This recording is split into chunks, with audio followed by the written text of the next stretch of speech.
2, 2, 2, 2.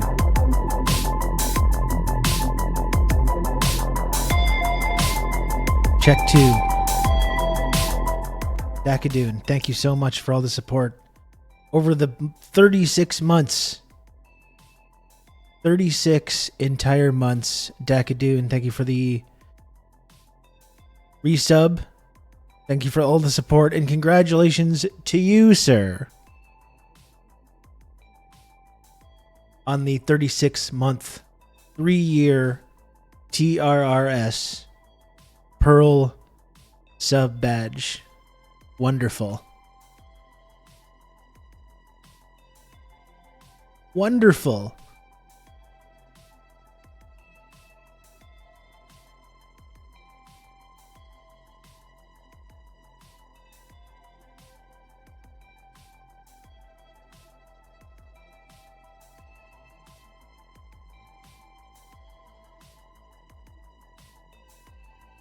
How's it going, folks? How are you doing? Old Dutch, what's up? Did you somehow unfollow Old Dutch? I got an Old Dutch followed you 3 minutes ago. You just clicking stuff over there? We clicking stuff? Huh? We clicking stuff over there?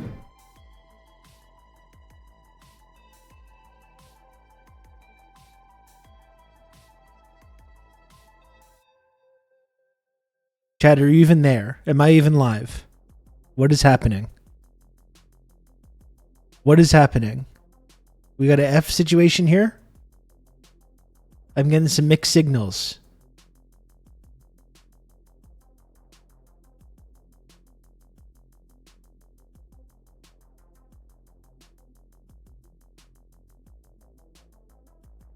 What is this? What's going on?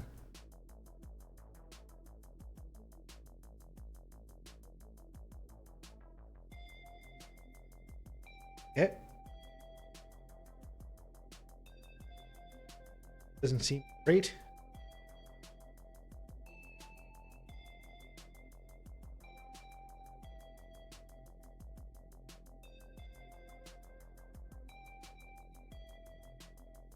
Get huge delay.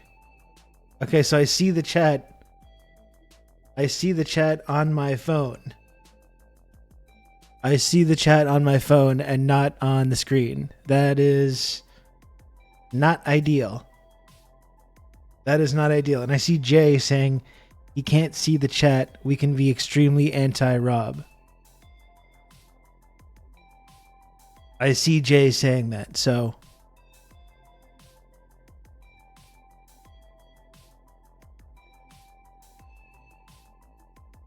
That's interesting.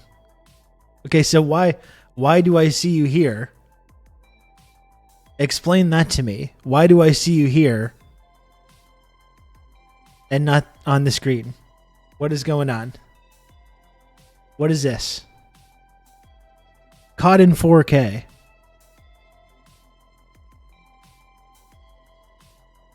Okay, so second question, is this a my internet thing or is it a Twitch thing?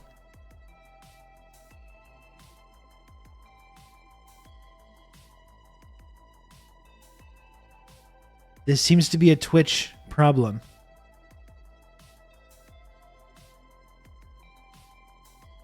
This seems to be a Twitch issue, folks. I don't know how we're going to do this. I don't know how we're going to do this. I'm going to have to try and fix this somehow. When I go, it says server not found when I try to look at Twitch on my screen right now. Yeah, you got your sub anniversary in Dakadoon right before. Right before whatever the hell this is. Is this it? Did I get got somehow? Is this just the last gasp? Is this the last gasp?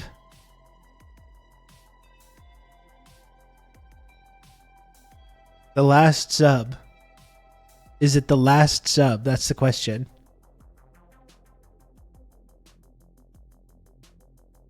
I detect a strange pattern of tech companies laying off their workers and then their platform turning to shit.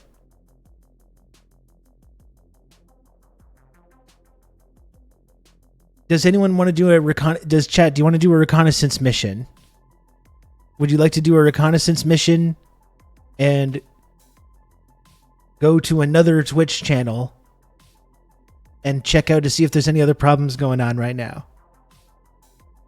Not for a long time. You have to come back. You have to come back after.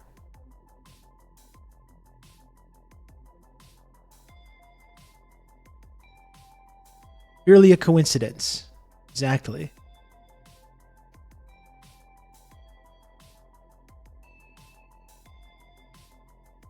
Go off, King's chat is working. Fantastic. Fantastic. When I try to look at my screen and go to twitch.tv, it says we're having trouble finding that site. Can't connect to the server at twitch.tv. Other websites seem to be working though. This is the problem. Email.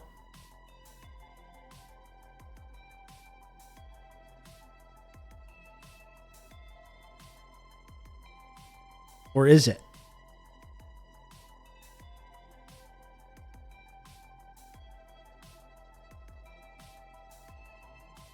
Or is it? No. Okay. So I appear to be having some kind of internet issue. That's nice. So but I'm having an internet issue, but you can still see me. You can still see me talking. So in theory, I'm still broadcasting and uploading video and audio. Right? Am I wrong? And I can see you chatting on my phone.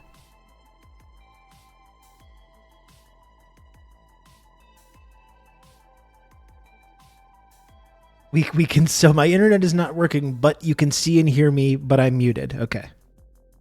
You can count this on is me. good. You're gonna have good old Rob to talk you through all this. Right. Well, Gwynny, thank you for the 31 months of tier 1. Thank you, Gwynny. Thank you for that. Very, very kind of you. We're being censored. And what happens if I try to bring the chat back now? Just nothing at all. Nothing at all on the screen now. Oh, well, that's good. What? Are we back?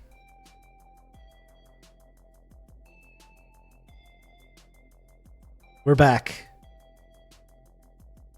We're back. We are so back right now.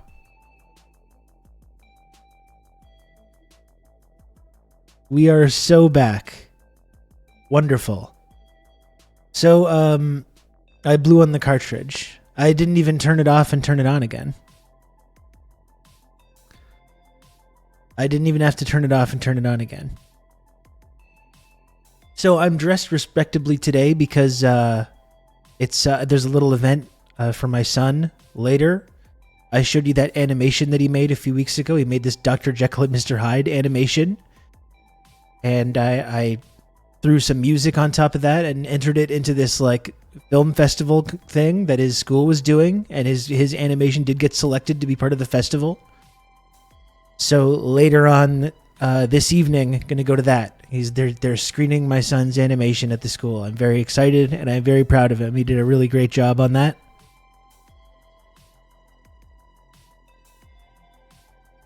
So I'm looking forward to that.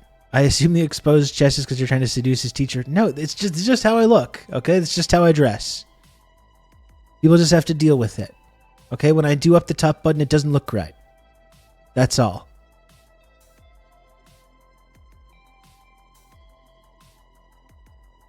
You look nice. Well, thank you, Chezabate.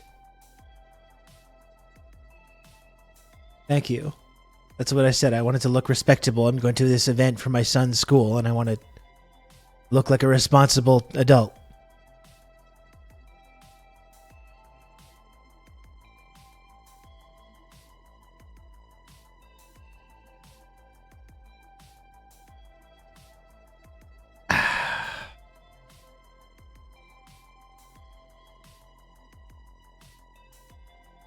This isn't even that bad. Look at that. It's not even that bad. It's not even that bad. We take this one off. Okay, then we're in some territory. Then we're into some scandalous territory.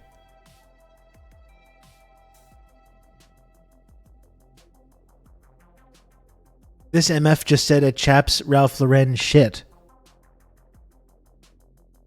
I don't know. What is this symbol? Is that what this is? Maybe? I don't know, actually. I have no idea where I got this shirt. I have no idea where I even got this. Okay, we can't give this whole brand to the Proud Boys, though. Like, you know what I mean? Like, oh, now we can't wear Hawaiian shirts. It's like those Boogaloo Boy Fed guys. Oh, no, we can never... No. No. They can't wear it. It's the Ukraine symbol. That's right. This is my Ukraine shirt. This is my We Must Stand with Ukraine shirt, and I would like you all to respect that, please.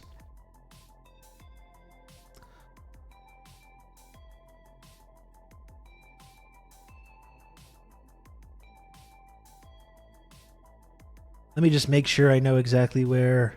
Yeah, it's at the senior... Okay, okay. Putting on a white... Okay, we don't... I'm not trying to reclaim white hoods, though. Okay? I'm simply saying, like, commonly worn, cool clothes. Such as Hawaiian shirts. I get it. I'm not going to put on a Klan hood. We don't... That's not up for debate. I'm not worried about that.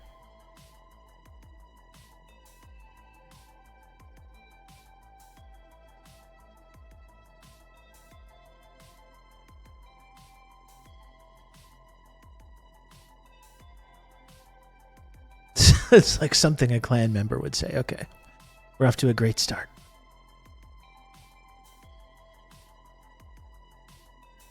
We're off to an absolutely fantastic start. Take back bowling shirts as well. Yeah. Did those get taken over by fascists also? It's actually a Buddhist symbol. That I'm going to leave it to them. That I'm going to leave it to the... They just ruined that, you know?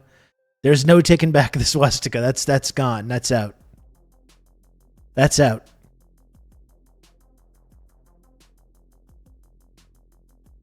Time to bring back tie-dye. I know some people have done the tie-dye thing. I don't know if it's for me.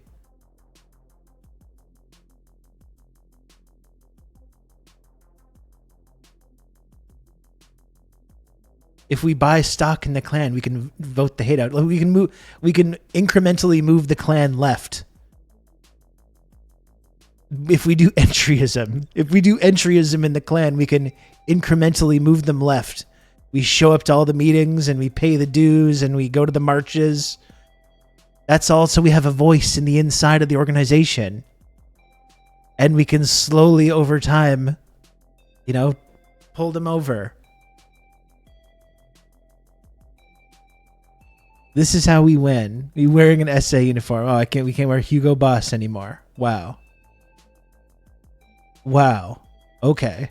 Doing the whole like leather trench coat thing. Imagine if I became a leather trench coat guy. That's one thing I'm not going to be doing. Even if there was no like fascist iconographic similarity. I just don't think I could be one of those guys. Sometimes I thought about like one of those like beige, you know, those like hard-boiled detective film noir, like one of those raincoats, the long raincoats. Could we bring those back? Could we bring back that whole look? The raincoat and the hat and everything? And then like standing mysteriously in the rain or whatever? The types of coats school shooters wear. No, because I'm talking beige. I'm talking beige. The London fog coats. This is what I'm talking about. Yeah. Standing stoically in the rain. Yeah, the Columbo look.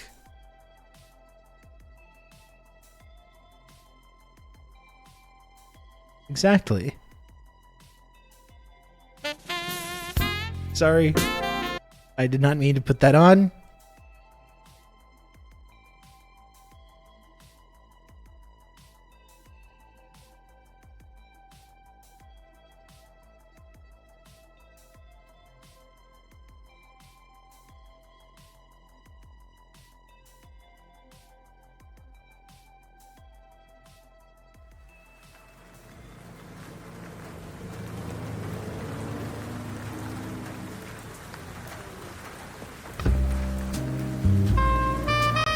The dame had come to my office for a job.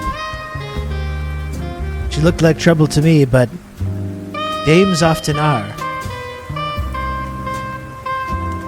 And I had just taken a long, hard look at my bank account, and I needed the work. Check out the gams on this broad.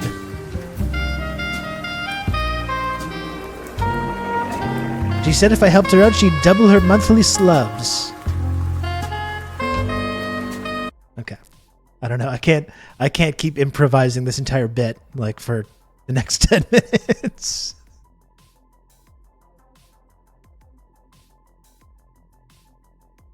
My music was playing the whole time.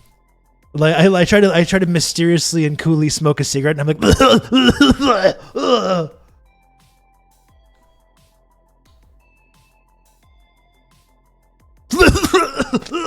just like embarrassing myself. The bit keeps going, and it's just more and more misogyny. I didn't trust her because she was a woman. It's like people were watching, like, what? That.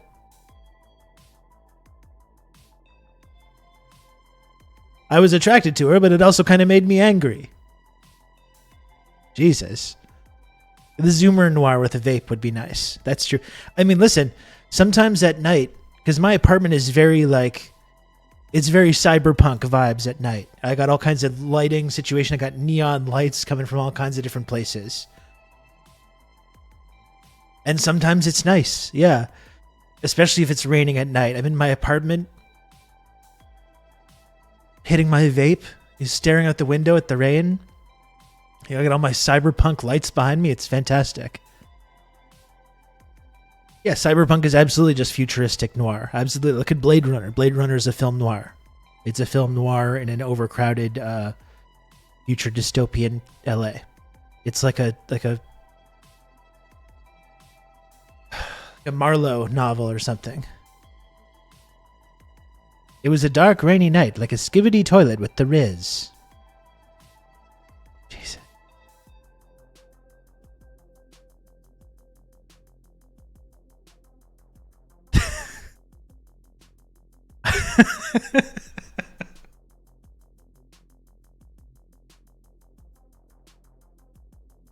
I was in the middle of a long gooning session when the call came through.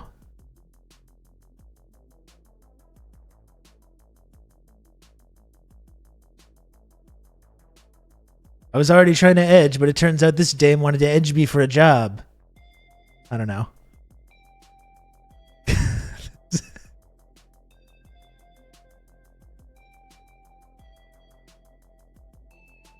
I don't know.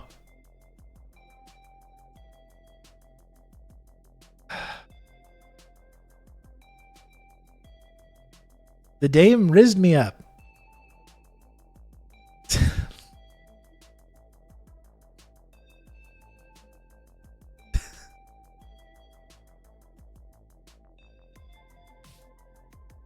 Man, we're off to quite a start here. Rob calmly vaping in the window could be the animated background to one of those YouTube channels that play nonstop dark ambience. Absolutely, yeah.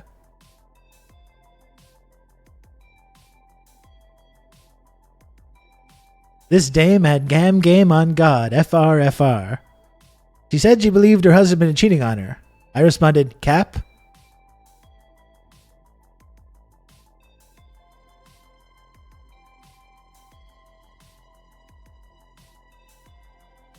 Suddenly I was invested as a skibbity toilet Suddenly I was as invested as a skibbity toilet rizzed up goon on a 6-hour edging session.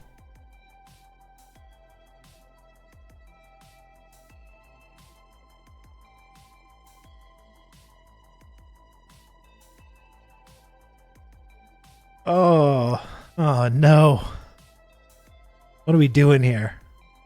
What are we doing? What is this? What's happening?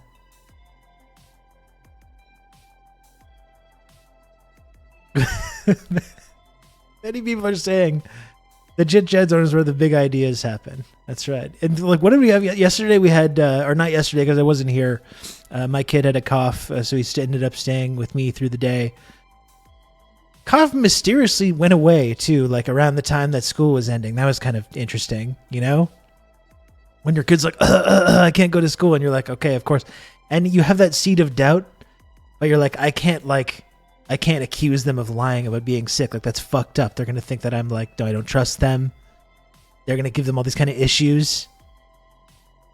And then at the end of the day, it's like, I seem kind of a lot better now. You seem kind of a lot better. But yeah, the previous stream, that's when we were doing Hamas Trump. That was fun. That was a fun little riff as well. Hamas Trump and incrementalist condemning Hamas Biden.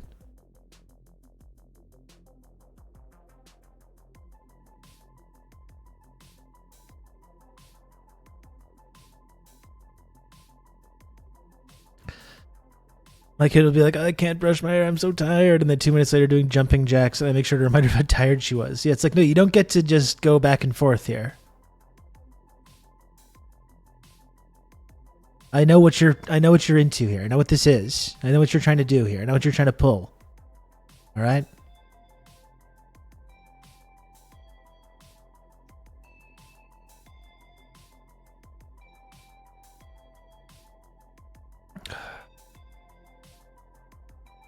Anyway, it was nice to take a little day off yesterday anyways, and I had a nice evening. Watched the hoops, of course. Big win by America's team, the Dallas Mavericks. That was fun.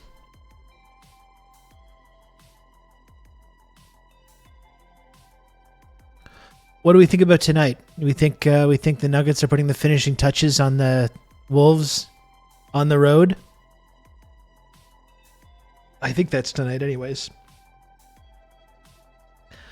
It's one of the things I was saying yesterday. It's like, I'm really thankful that I didn't bet on the Wolves.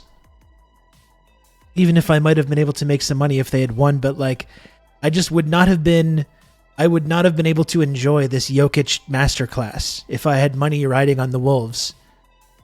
I wouldn't be able to just sit back and appreciate this like greatness.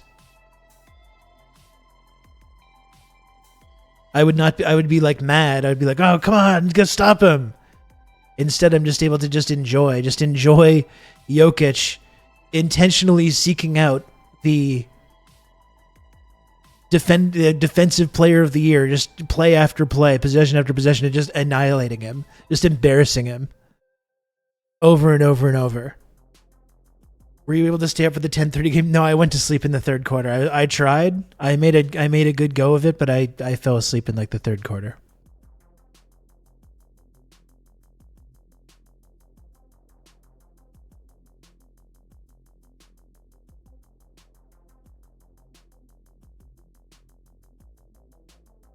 My mom normalized being able to just tell her when I didn't want to go to school, and most of the time she would let me stay home just because I felt like it, but she didn't have to work. I mean, the working is a big part of it, Bon, and yet, I don't know. I feel like if that was the rule in my household, that would be abused.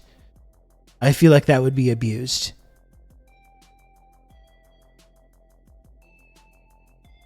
Remember when we were telling you not to do sports betting? Remember how right we were? You were. Although, if the Nuggets do make it through to the finals, and if they play the Celtics, I think I will put money on the Nuggets though, because then I can root for the Nuggets, but also feel even more connected to it. You know, I would be happy to bet against the Celtics. I'd be happy to. I would love to see them come up short yet again. There's nothing that I would enjoy more. And I think so far the Nuggets are the underdogs in that matchup. I think the Vegas odds are saying that like the Nuggets would be big time underdogs against the Celtics, which doesn't make sense to me at all. But if that's the case, I think I'll definitely put money on the Nuggets because I really don't think that the Celtics will win.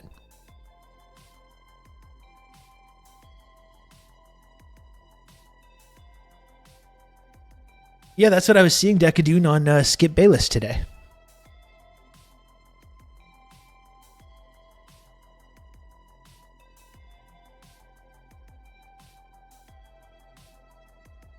I hope they get the Knicks. I'd love to see Brunson destroy them.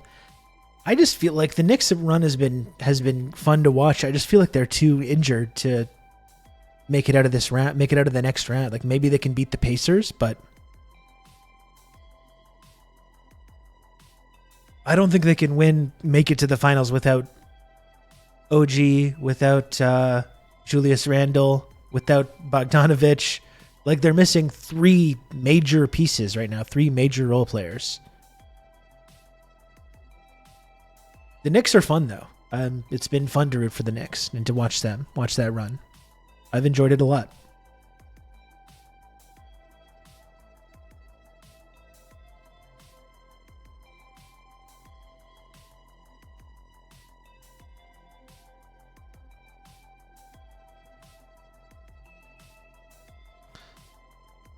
Pacers still might win. Yeah, they could. I mean, they looked great the other night when they absolutely ran them off the court.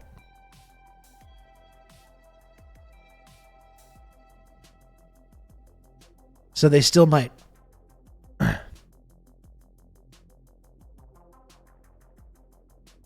It's just me hoping it happens. The Celtics are so boring. Tatum is a snooze. Oh, okay.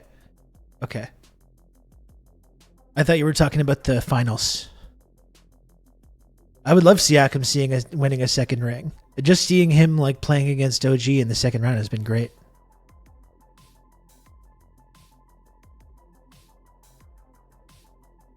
Anyway, I don't think the Pacers are winning anything. Really fun team. Really fun team. Very well make it to the conference finals. Could even conceivably make it to the finals, but I don't see that team like beating whoever comes out of the West though.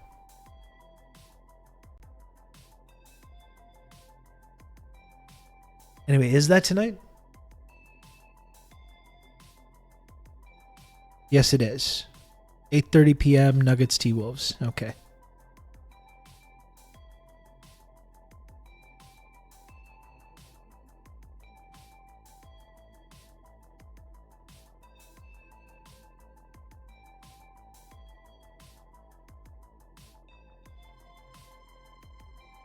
Ugh.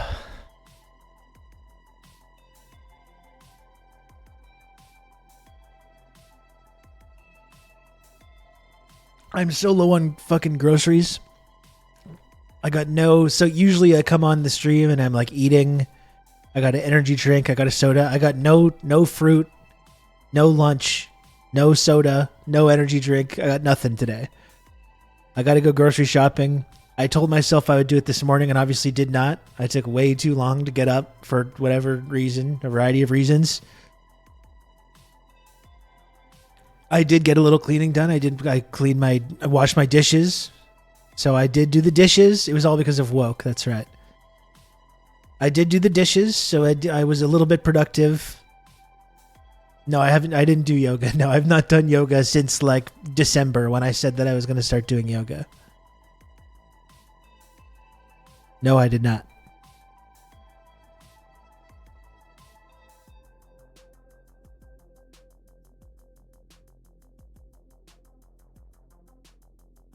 So it wasn't entirely wasted, but I really need to go to the grocery store, though. I got absolutely nothing. I'll probably grab some stuff after my son's thing today, which I'm really looking forward to.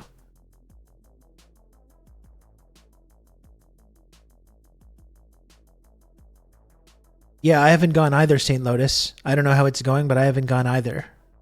I go to a local place that's like an independent grocery store. Somebody get this man a Dagwood. I'm all right. I did go out and get I had a pastry this morning, so I didn't. It's not like I didn't eat. I had a pastry and coffee at around like 10:30. So I'm hoping that's going to carry me through.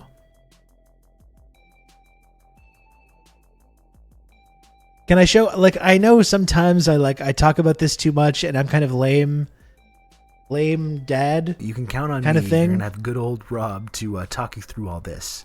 Money for your groceries, sir. Thank you, friends. Thanks for the 25 months of tier 1. Thank you. I really appreciate that. Do you mind, chat? Do you mind indulging me? Maybe some people didn't see it.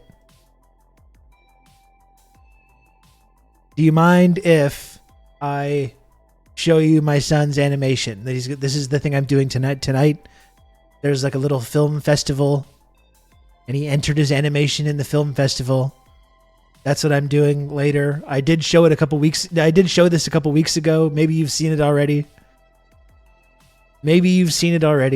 But it's really cool. And honestly, I'm really proud of him. He's a really talented guy. Okay.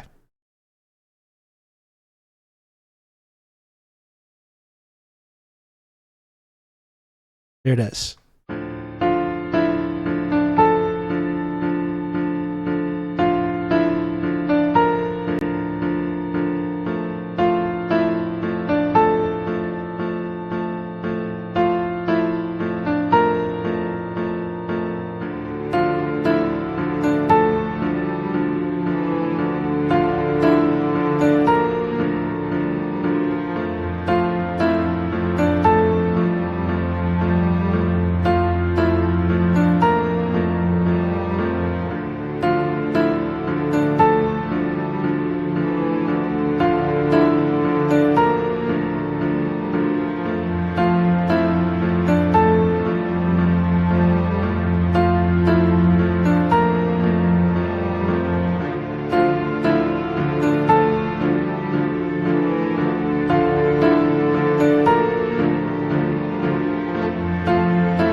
I love it. I really do. It's so cool. He's 8 years old. He's 8 years old. He did that all with his finger on an iPad. And that was entirely unprompted. Like it's not like I'm like pushing him, like you have to do a film for your film festival. Like, come on, do this. You know, it's like he would just like go and get fixated on doing something on his iPad. I wouldn't even be like, see what it was. No, it wasn't his school assignment. He just did that purely like because of his own like imagination. But then I encouraged him to like enter it because they were doing a film festival, and I said you should just take this animation you worked on and put it in the film festival. And I had made that music like years ago. I made that music like several years ago. And I just like threw it on there, and it matched up perfectly. Like it synced up totally perfectly with the ending screen, like everything, without even doing anything. Maybe iPads aren't all that bad for kids after all. It like any technology, it just depends on like, is it being used in moderation and what is it being used for? That's kind of my main thing on that. Because like there's certainly things that like when I see, and this is no judgment on anyone else, any other parents, anything like that, when I see like toddlers going around in their like strollers, like swiping, or like in restaurants swiping or looking at cartoons or YouTube or whatever, then I'm like, this seems really bad. I don't think this is good. I don't think it's good to do that. Like he watches a lot of shit on YouTube as well that I think is like, this is no good. It's like these like shouty gaming guys. I've shown some of them on here before, you know, and it's just not good. I think it sucks. I don't really want him looking at it. I try to limit it, but it's like I said, it's like, it's not the technology itself. It's like, what is he using to look at it? You know, sometimes he's not looking at like shouty gaming guys. Sometimes he's going down these like rabbit holes of like learning about like Disney animation and how they did the animation and who wrote the songs and like what's the backstory and like looking at concept art and like he's really fascinated with this kind of stuff. So sometimes he's just doing that.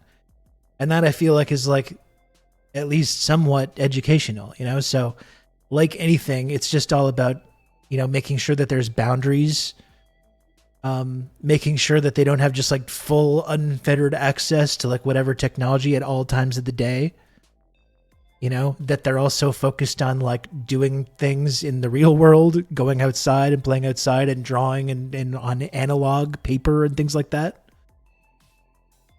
So it's not just like a yes or no thing. It's not just a yes or no thing. It's like you have to kind of like feel it out a little bit. You don't think we should unleash the YouTube fire hose on them from age 0? No, I don't. No. And that I think is not good. For an 8-year-old, that's great. A lot of potential for the future. Yeah, well, and now he has this new tablet that he can use like a pen as well. So he's getting even better already just from like using that. Anyway, it's just cool. Like when you have a kid, you have like a little, and they're like a little baby. They're just like this like larva. And they're totally dependent on you. They're just this little tiny thing, you know? And then they turn into like a little person. And they've got like interests and ideas. And they're like creating stuff. And like, it's just cool, you know? It's really cool.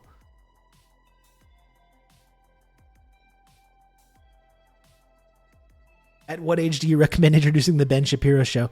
Well, it's funny that you mentioned that because like, the Daily Wire is like trying to branch out into like doing like content and like making animation. And they did a show that like just rips off Bluey. It's just Bluey, but the Daily Wire. It's called like Chinchillazilla or something. No, that's the Twitter user who everyone got mad at because she made chili for people.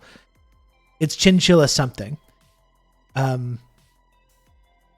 And he's obsessed with ripoffs, the idea of ripoffs. So he watches a lot of YouTube videos about like, this is a ripoff of this. And then he gets into like Street Sharks. It's a ripoff of Ninja Turtles or Biker Mice from Mars or whatever.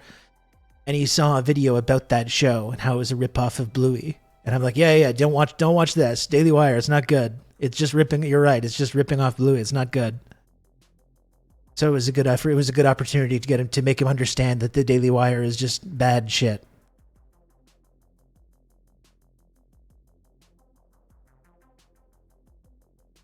Yeah, Bert, that's the way it is, right? I'm not sure how I feel about the YouTube gamers. My kid loves watching these AFMAO Minecraft videos, which are basically like 20 to 22 minute sketch videos that take place in Minecraft. It can't be that much worse than all the propaganda kids TV shows, but I guess it's like you said, moderation is important. I think that's the difference, right? If you're just sticking them in front of it for an entire day or for like 6 hours at a time, it's not going to be good.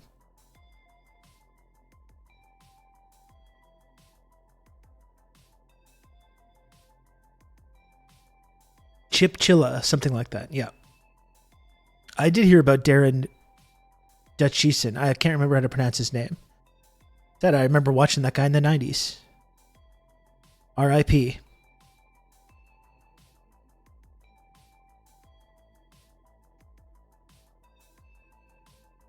R.I.P.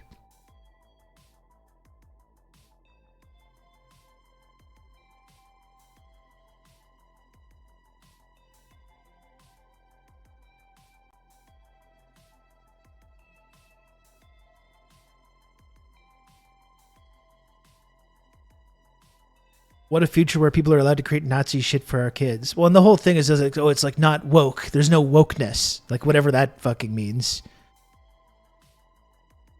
You know? And I actually saw something funny because Daily Wire, so they're doing like an animation show.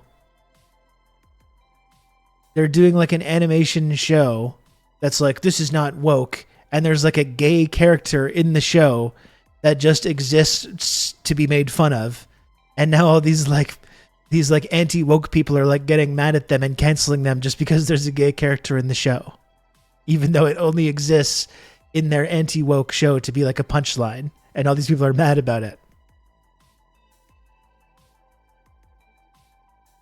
Oh, I'm sure you didn't die on the vine, Lodane. I'm sure you did a fantastic job.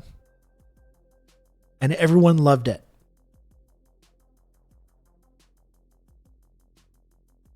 Everyone loved it.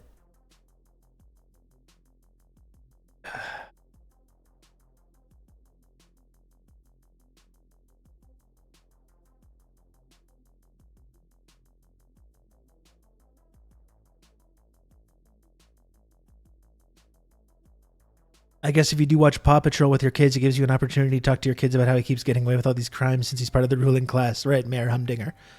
Well, Chicken Run was good for that as well. Chicken Run was really good. We watched that on last Friday, and it was really cool.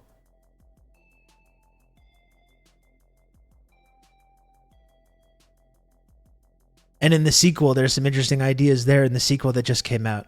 And I was like, because in Chicken Run 2, and I was telling him like, yeah, it's kind of like sometimes if they can make a prison that it's kind of fun to be in, you don't even really realize that you're in the prison at all, do you? Huh. And it makes you think. If you just make a prison where you become the guard, you voluntarily become the guard in your own prison. That seems like a good way of doing things.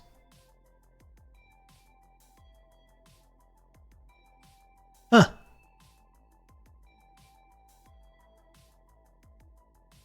What are we going to do today, Brain? The same thing we do every day, Pinky. Talk about gooning and edging. No, I do want to talk about blotting out the sun. I did want to talk about blotting out the sun for at least a little bit.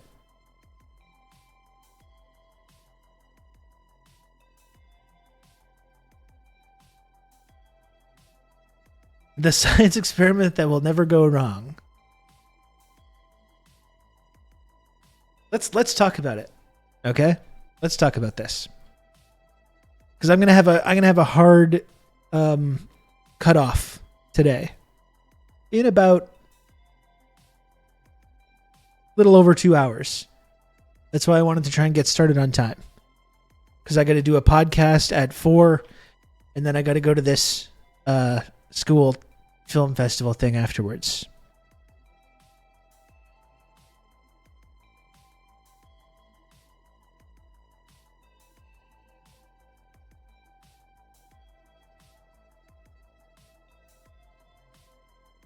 Are they making chemtrails real or something? Yes. Yes, they are. Yes, they are.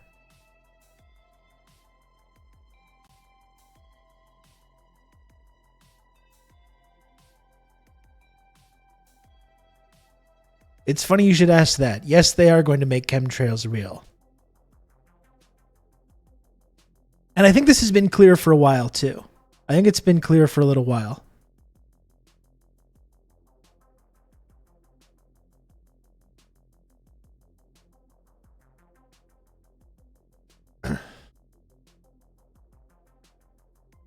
Oh, and look at this. Look at the date.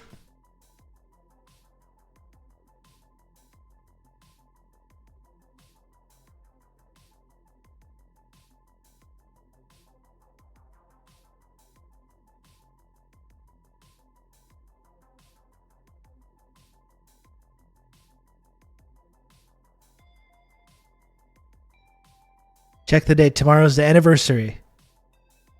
6 years.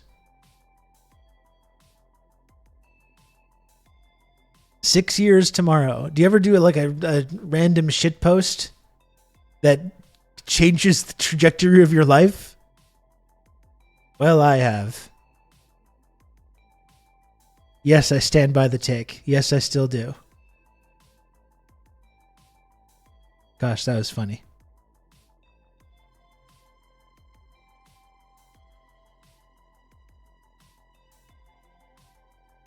Okay.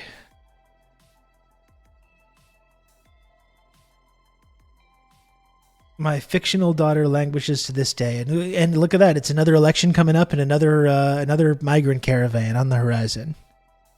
That's why I started following. I think when I tweeted that, I think I had like 2,500 followers or something when I tweeted that. It literally did. It changed the trajectory of my entire life, for good, for bad. I don't know. We don't know yet. Possibly bad. I don't know, but it's true.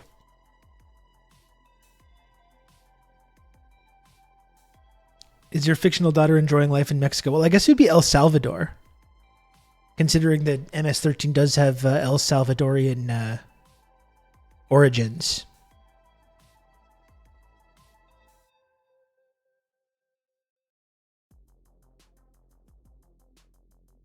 Anyway, this was March 23rd, 2021. This story in CNBC. Bill Gates, be open to ideas that seem wild to fight climate change. Are we blotting out the sun this year? Well, we're gonna see. Salvadorian cheese is the bomb. I did when I was in Virginia, Mistress of Insanity.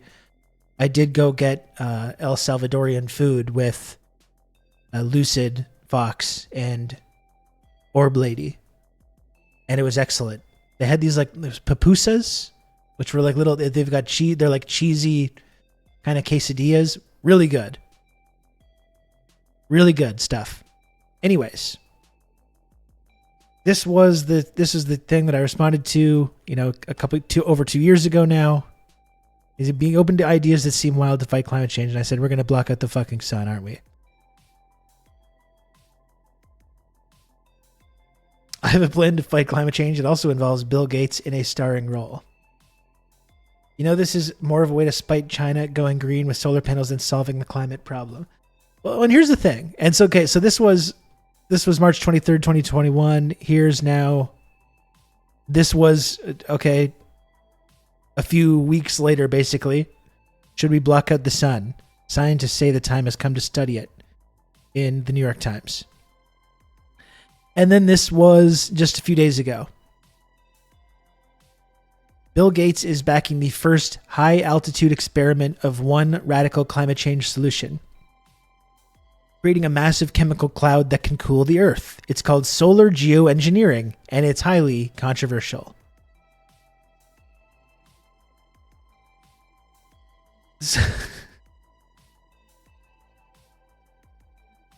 It's Highlander 2. It's Highlander 2, and it's also the Animatrix, the second Renaissance from the Animatrix. And yeah, I think what I would have preferred here is if we had just lowered our emissions like 30 years ago. I think that would be preferable to me. Because here's the thing. It's also Snowpiercer as well, yes. Like, I'm somewhat sympathetic now to the idea. Like, hear me out here. I'm somewhat sympathetic to the idea that we're going to have some kind of crazy solution, because even if we do all the things that we need to do to lower our emissions, if you listen to what climate scientists are saying, probably too late to really make all that much of a difference. That was 20, 30 years ago we needed to do that stuff. So if we do this transition now, which is going to take another 10, 15 years, considering China's doing the transition and we're not even started. We haven't even started to do the transition. So we might be at a point where it's like our possible future is we're just completely fucked, or we have to try some crazy stuff that fucks us in a different way. I think that's possible. I don't think anyone like Bill Gates should not be anywhere near it. No American, no Westerner should be anywhere near this. I will say that. I'm not trying to say I support this plan. But like, it is entirely possible that we are just totally fucked when it comes to like the actual temperature that the Earth is rising and the effect that that's going to have.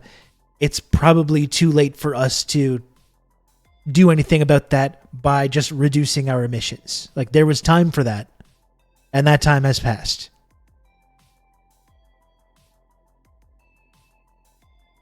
Anyways, here's this little video on the geoengineering. Bill Gates is backing the first high-altitude experiment of one radical climate change solution, creating a massive chemical cloud that could cool the Earth. Like, just look at, like, just look at this graphic that you're about to see. Like, just look at this graphic that you're about to look at. It's so ominous.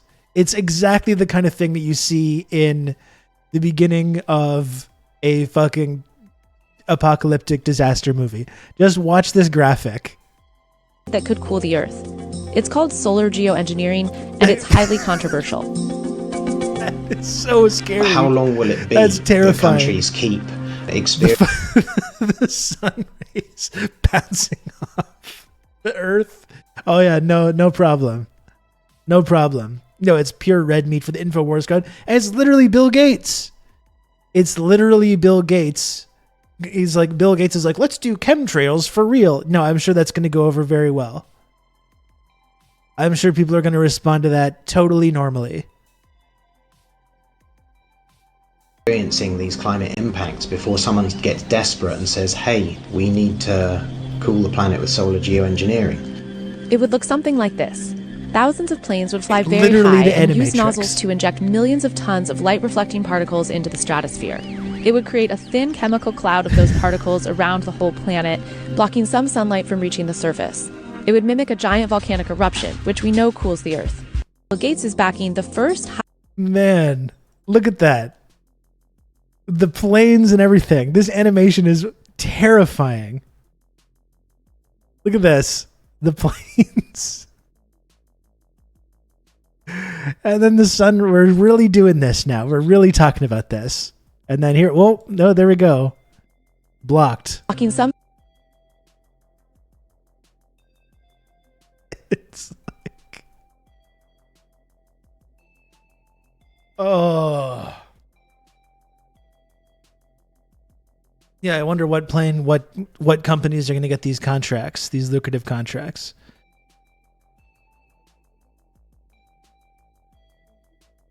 Doing nuclear winter without the nukes. Yeah, we don't even need it. We'll do it ourselves.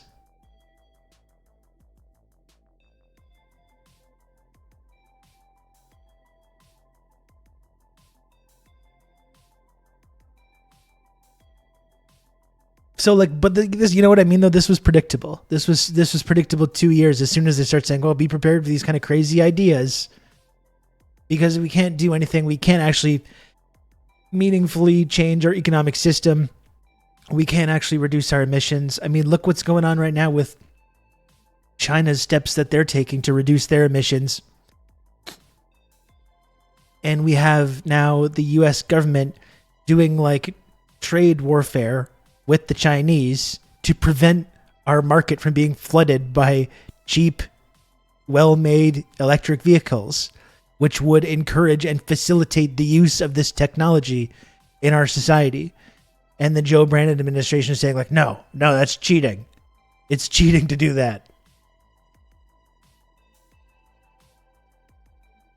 So it's like, yeah, we can't make any actual meaningful difference. We can't invest in solar or wind energy. We can't do high-speed rail.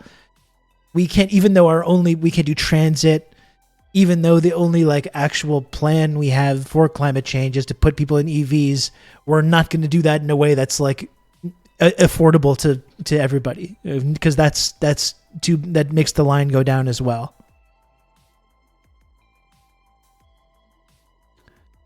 That makes the line go down as well. So this is what we're going to end up with. And like, because this would need to be like a global project as well. This is another thing that I think about this. This would need to be like this global project.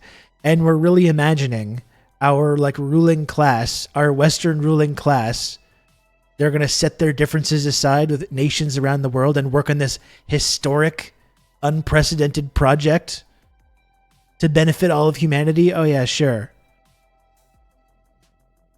Is there a certain context for you calling Biden Joe Brandon? I get it's a joke and fun, but wondered where it comes from. It's just that you nailed it. It's just a joke and it's funny. It's because these right-wingers, when Brandon was first elected, started saying, let's go Brandon, as a way to subtly say, fuck you, fuck Joe Biden. And I got to hand it to him. Like calling Joe Biden Brandon is just funny. you know, and right wingers are often not funny at all, but this I got to admit that this is funny.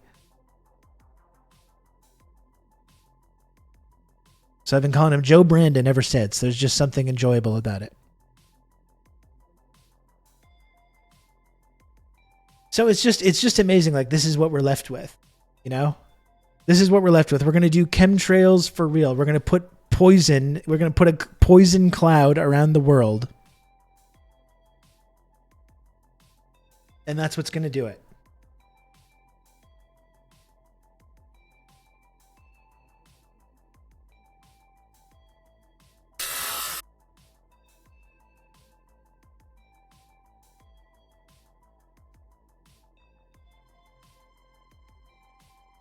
Men conceived of their most desperate strategy yet.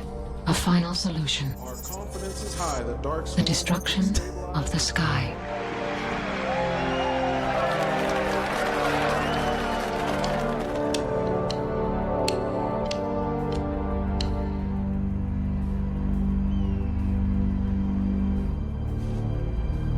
Notice how the little animation was identical.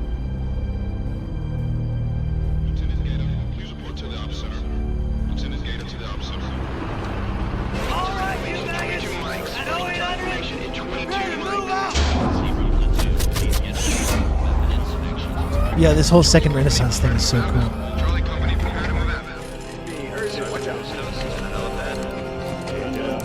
Frankly, I would like a whole Matrix movie in this style. Father who art in heaven, we thank you for your Yes, it will come. Put on your spiritual armor, then you may be able to stand against the new. We do not win.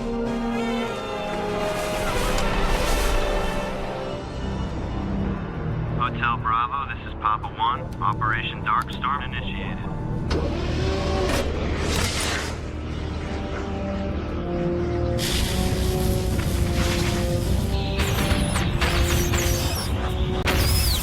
Cool.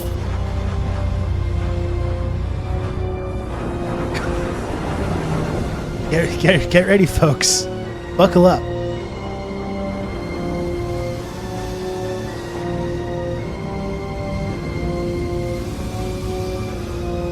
Thus would man try to cut the machines off from the sun, their main energy source. May there be mercy on man and machine for their sins. Good. No, that's great. I wonder if I can find the actual clip.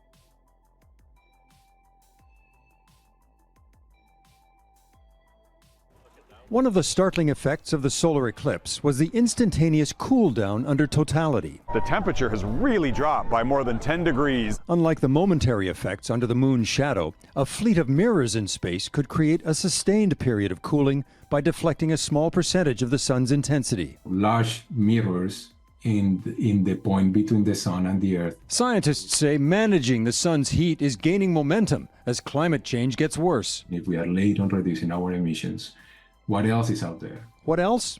While cutting emissions and capturing and removing carbon are essential, say scientists, it's not enough. So experts are ramping up efforts in solar geoengineering. It would have been enough 30 years ago. A number of technologies in development that would allow us to reflect sunlight back out of the atmosphere before it reaches the ground. We could have just lowered our emissions 30 years ago, and we knew this was happening. Heat is one idea. Land-based reflectors is another. And then there is geoengineering in the atmosphere, such as injecting sulfur-based particles high in the stratosphere to reflect sunlight, or thinning high cirrus clouds that would allow trapped heat to escape, or brightening low marine clouds to make them thicker and better at reflecting the sun's heat. The University of Washington is trying to brighten clouds by spraying solutions of water and salt from the deck of an old aircraft carrier into the atmosphere. It's really important. How it plays out in the climate system will depend on where you could brighten clouds. and how much. With high cirrus clouds, which trap Didn't more emissions heat go than they down a lot reflect, when people weren't driving into work during the initial COVID lockdowns? I mean, yeah, I think that's one thing, is that we learned in those few months that like we really could like make a huge dent in our emissions, like with the technology that we have now, just by driving less. You know, I'm not sure that that's enough. Like if you talk to climate scientists, even if we did all those changes now, I don't know that it's enough to really prevent the absolute worst outcomes here. But certainly, yeah, there's plenty of things we could do right now just to drastically reduce our emissions. And like we're seeing with China, like they're doing the things that needs to be done. There's actually a transition that's happening. There's no transition. We're not doing any transition. We're talking a lot about it. We've been talking about it for about the last 30 years. We've been talking about it since the late 80s. And we're still just talking about it. Aim is the opposite. Part 2 on solar geoengineering, a closer look at stratospheric aerosol injection. Eric Sorensen, Global Stratospheric News, aerosol injection. That gas will reach the Earth's stratosphere in one of the most powerful eruptions in modern history. I mean, like Lodain's talking about Highlander 2. Like Highlander 2 came out in 1992, I think. 91 or 92. So it's like even this nightmare future that it's envisioning was fully aware of the effects of climate change at that time. Like that's how long ago we've known that we were facing this problem while we have done nothing whatsoever. And now here we are 30 fucking years later, and we're like, have we tried doing the Highlander 2 thing? What about that? Why don't we try that? Let's do that. Highlander 2 is so bad too. I don't, like, this is kind of a digression, but it's just like, what is going on in Highlander 2? It seems to have no connection. I haven't seen it in a long time, but like, you know, Highlander 1 ends with, you know, Christopher Lambert like becoming the one or whatever. And then in 2, all of a sudden Sean Connery's back and they're like on another planet. Like what was that? What was going on with that? It seemed to have no real connection to the mythos or the lore or the whatever. Anyway. Mount Pinatubo discharged 20 million tons of sulfur dioxide that circled the planet and reflected sunlight, dropping global temperatures 0.5 degree Celsius in the early 1990s. It was a revelation for future climate scientists. Everybody knows that sulfur works. A very small amount of aerosols can have a large effect. Humans have caused the same effect from the sulfur emissions of ocean vessels that create cloud tracks across the sky, reflecting the sun. Imagine now deliberate stratospheric aerosol injection. Yeah, I'm Planes or imagining balloons it. It sounds dispersing fucking terrifying. sulfur to screen out some solar radiation. Now, I saw it for 2. They were supposed to reveal Highlanders or aliens, but abandoned it partway through the movie. Great. Maybe we blow up our mountains. Like, let's instead of having having planes or whatever do chemtrails, why don't we just take nuclear weapons and throw them into volcanoes and erupt all the volcanoes in the world? Why don't we do that? Have we tried that? Surely that's better than like building trains. Let's do that. Let's nuke the world's volcanoes. Now, most of the sun's heat would still reach the Earth, but a tiny bit In would theory. be reflected high in the stratosphere, cooling the planet. In theory, It would work most of the best sun. over the How do you polar fucking regions test where the this? effects of warming are the greatest, and it is controversial. It breaks a taboo against messing with nature. What if the heat from the Wade sun Smith didn't has get to the written Earth? Though? That's the Pandora's problem. Toolbox, the hopes and hazards of climate intervention. We certainly need to explore the costs and benefits of it. It is more fun to blow things up, exactly. To make an informed choice in that regard. One startup has met resistance just sending up balloons with sulfur dioxide. U.S. atmospheric authorities have done only limited test flights. Think about this. And There's so much real Scopec, estate a underground. Harvard Exactly. We're University gonna block atmospheric out the sun, or become mole people, or both. Perhaps some combination of the two. You can count on me. You're gonna have good old Rob to talk you through all this. Thank you, Anon, for the gifted sub. Program was blocked in Sweden by indigenous and environmental opponents. The program was shut down last month. It's very difficult to get a lot of research on geoengineering done. This expert says to stop melting Arctic ice and rising sea levels, this science should at least be tested. But which countries get to decide to change the atmosphere? And once it starts, could you ever stop injecting aerosols? That's how complex this type That's how of it starts. planetary climate You intervention start chasing the technology dragon is. of blocking it's out the sun. not just a science experiment. If this works, this could remake the face of the planet. And yet, what if the climate is that much worse decades from now? It's not at all clear to me that future people will reject engineered climate relative to runaway climate change. An engineered climate is science fiction today, but will it someday be necessary? Eric Sorensen. This is just Global one of News. those things that if China says like, okay, this is what we're doing, I'll be like, okay.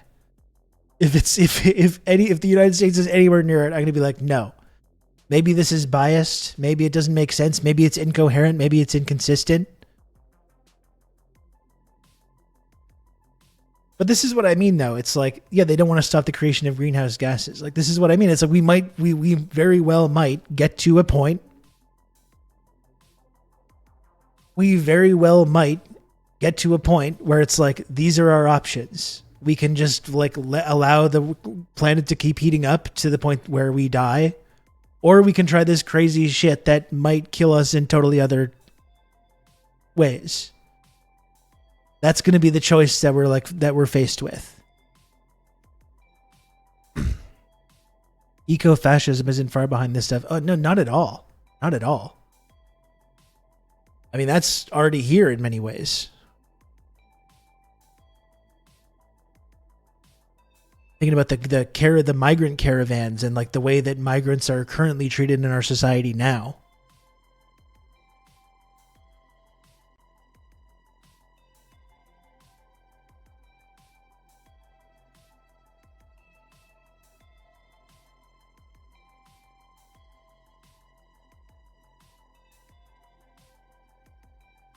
We can't make self-driving cars that don't self-destruct, but we'll be able to engineer the climate. No, yeah, exactly. We can't build trains or transit. We can't lower our emissions. We can't do shit. But let's surround the earth in a cloud of poison, though. That'll be good.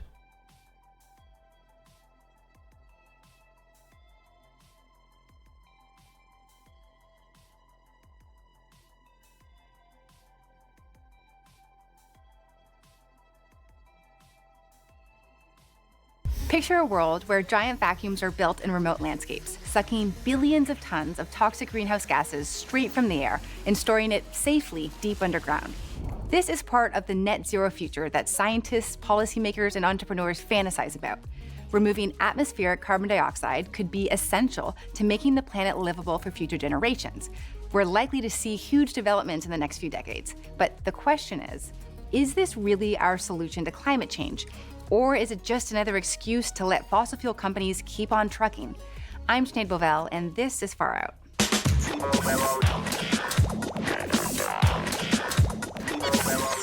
Climate change is doing weird things to the weather. We're breaking records every year, and not the good kind.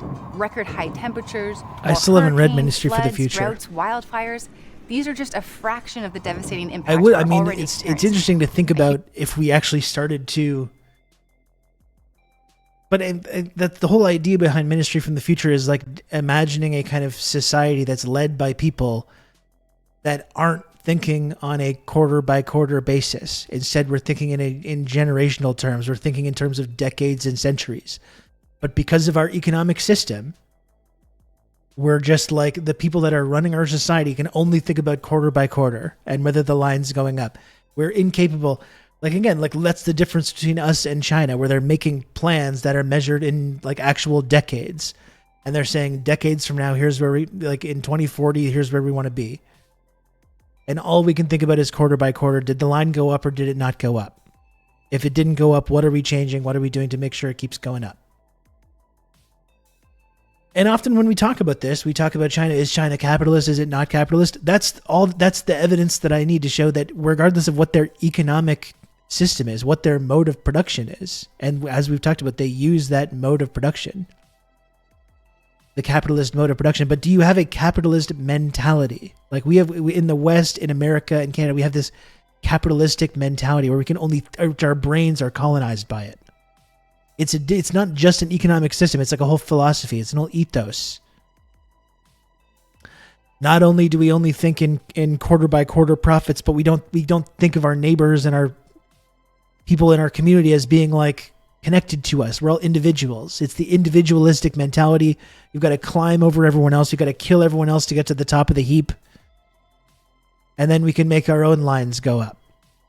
So it's not just about a mode of production. It's not just about an economic system, but it's about like, what's your mentality? How are you organizing your society? Is it organized around this mentality? And that's why I think it's different. It's different to like use capitalism as a mode of production in order to modernize and develop your society, because it has been proven to be effective at doing that.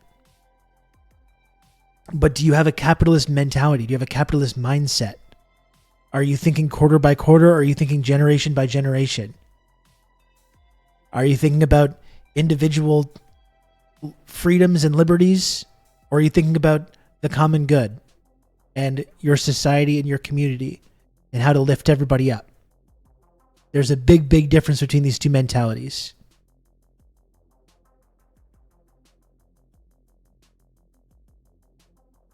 People are getting a big dose of revolutionary education right now. Exactly. Marxists know that everything is connected. Nothing exists in a vacuum. Yeah, and that's exactly why I don't buy these arguments about China. Oh, they're capitalists. It's why are you supporting this country? Why are you supporting these people? They're capitalists. But no, you can have a country. It's led by Marxists and people that are dedicated to studying and promoting these Marxist ideas.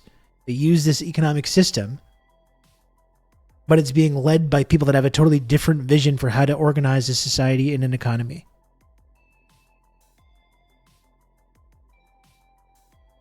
Huge factor, carbon emissions. Since the Industrial Revolution, we've raised atmospheric carbon dioxide by 50%. This chemical compound traps the sun's heat in the atmosphere, creating a greenhouse effect across the planet, increasing temperatures everywhere. We could accidentally wreck human civilization and put the biosphere into a completely different status. That's renowned sci-fi writer Kim Stanley Robinson. He spent years researching a future in which humans adapt to climate change. In your mind, imagine an ice-free planet, much higher sea level, lots of jungle and desert, completely different biomes. And life will persist, but you think China just fell out of a coconut tree? Be, hammered. In 2016, world leaders got together to try and figure out how to slow down the pace of increasing temperatures. The big concept they settled on was something called global net zero emissions, or net zero for short. The basic idea is for every ton of carbon dioxide we emit, we remove a ton from the atmosphere. Picture a bathtub. The water level in the tub is the amount of carbon dioxide in the atmosphere, and the spout is the amount we're currently emitting. In a perfect world, we could stop emitting the carbon dioxide, but we know that's not going to happen anytime soon. So to keep the water level in the bathtub the same, we need a drain. And that drain is a process called carbon dioxide removal. Carbon dioxide removal comes in many different forms. Trees. And amazingly, the Earth already does a decent job of it. Forests and wetlands are what scientists call carbon sinks. Let's cut all those down to build cattle farms, though. Cattle ranches. Plants capture the carbon dioxide through photosynthesis Because we love and burger. store it in their biomass and in the soil. But when it comes We to love storing burger. carbon, Cut there's that something shit that's down. even better than forests, the ocean. Already, the ocean has taken up about 26% of all of the carbon dioxide that human activities have released by a combination of both chemical and physical processes. That's Joe Biden Sarah wants to Cooley, take your meat. an ocean carbon cycle expert.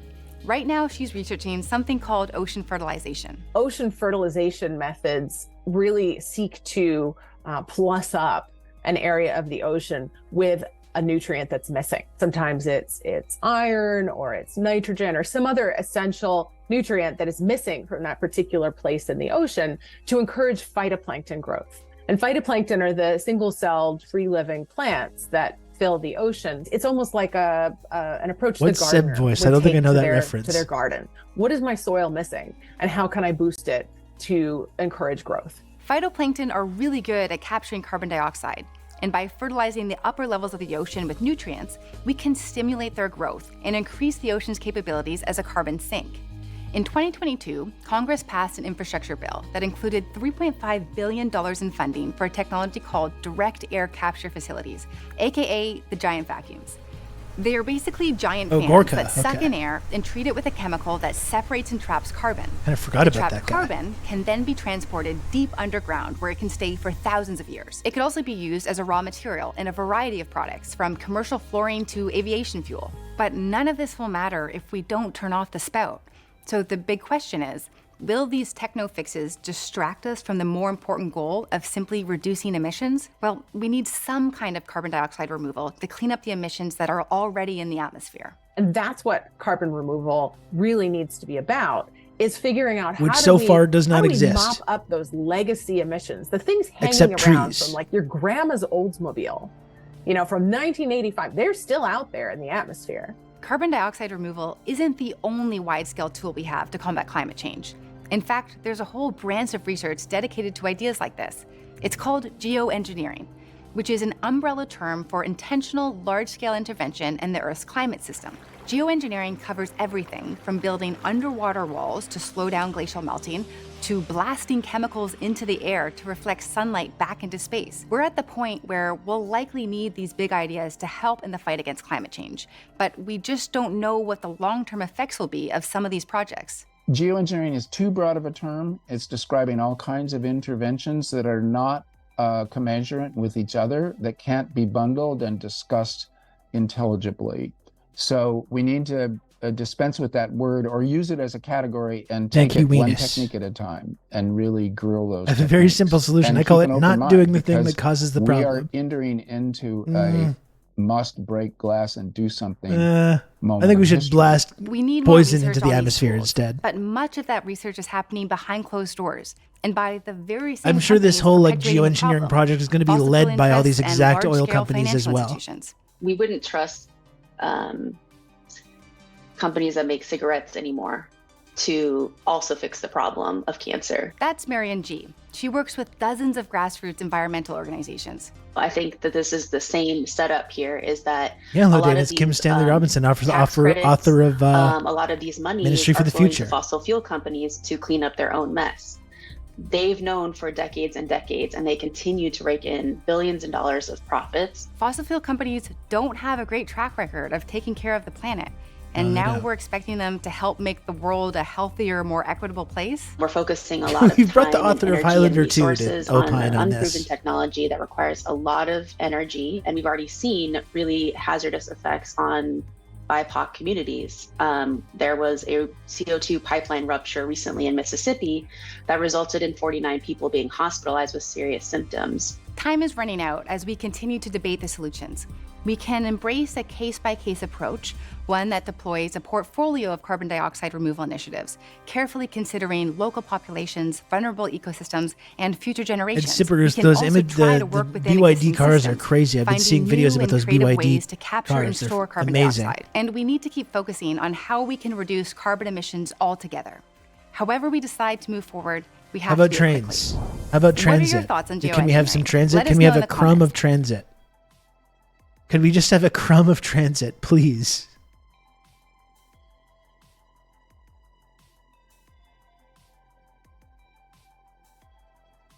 Can we just have a small crumb of transit?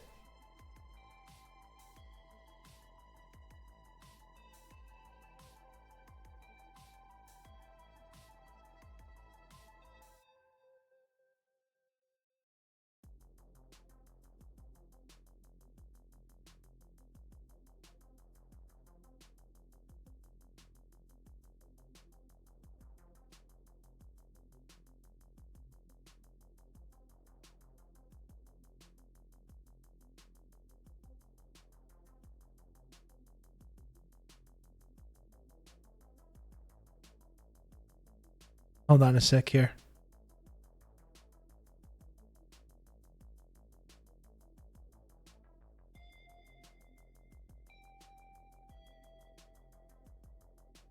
A team of international scientists led by Dr. Alan Neyman and supervised by Connor McLeod work around the clock. This may be the last chance for planet Earth. They'll remember this day for 1,000 years. The day we protected the planet from the sun. This is TSC. We are standing by for shield launch. All personnel, please leave the area. We are starting the final countdown. TSC, this is Florida Control. All power for the shield. All systems are go. Please run final checks on all shield power elements. All personnel, please leave the area. We are starting the final countdown.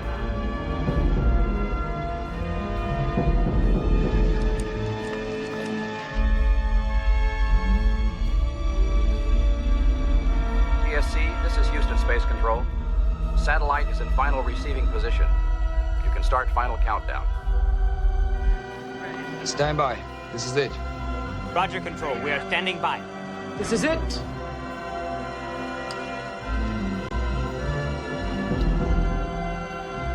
Florida Control, this is TSC.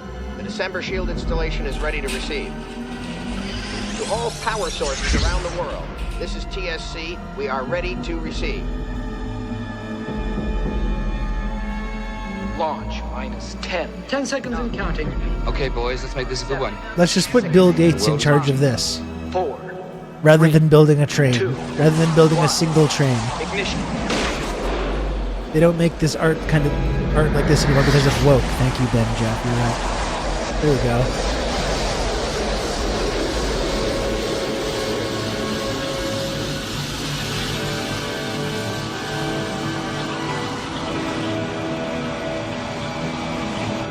The visual reference to the atom bomb test is kind of interesting. It does kind of seem like they it seems like they had what probably happened, I imagine, is that they had a script for a movie that they retrofitted to be a Highlander sequel. This seems like they just took a totally different movie and they're like, hey, Highlander, people liked that one. People like that one. Let's turn this into a Highlander thing. And they kind of just jammed the square peg into the round hole or what have you.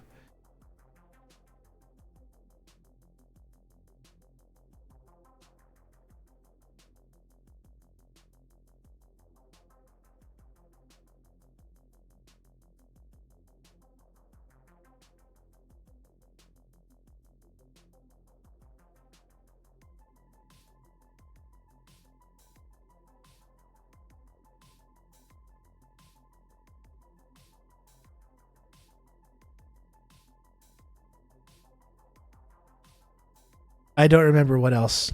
I really remember nothing about this movie, or very little. Very, very little. Anyway, that's what's going on now. That's what's up. We're going to block out the sun. We're not going to lower our emissions. We're not going to get the cheap Chinese EVs. We're not going to build trains. We're not going to do transit. We're not doing solar. We're not doing wind. We're not doing tides. We're going to block out the fucking sun.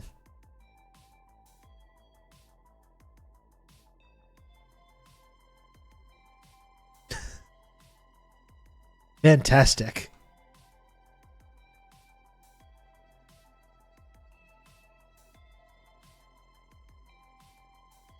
Have you tried nuking the sun? That's sunshine. That's sunshine. That's a future where we have the opposite problem.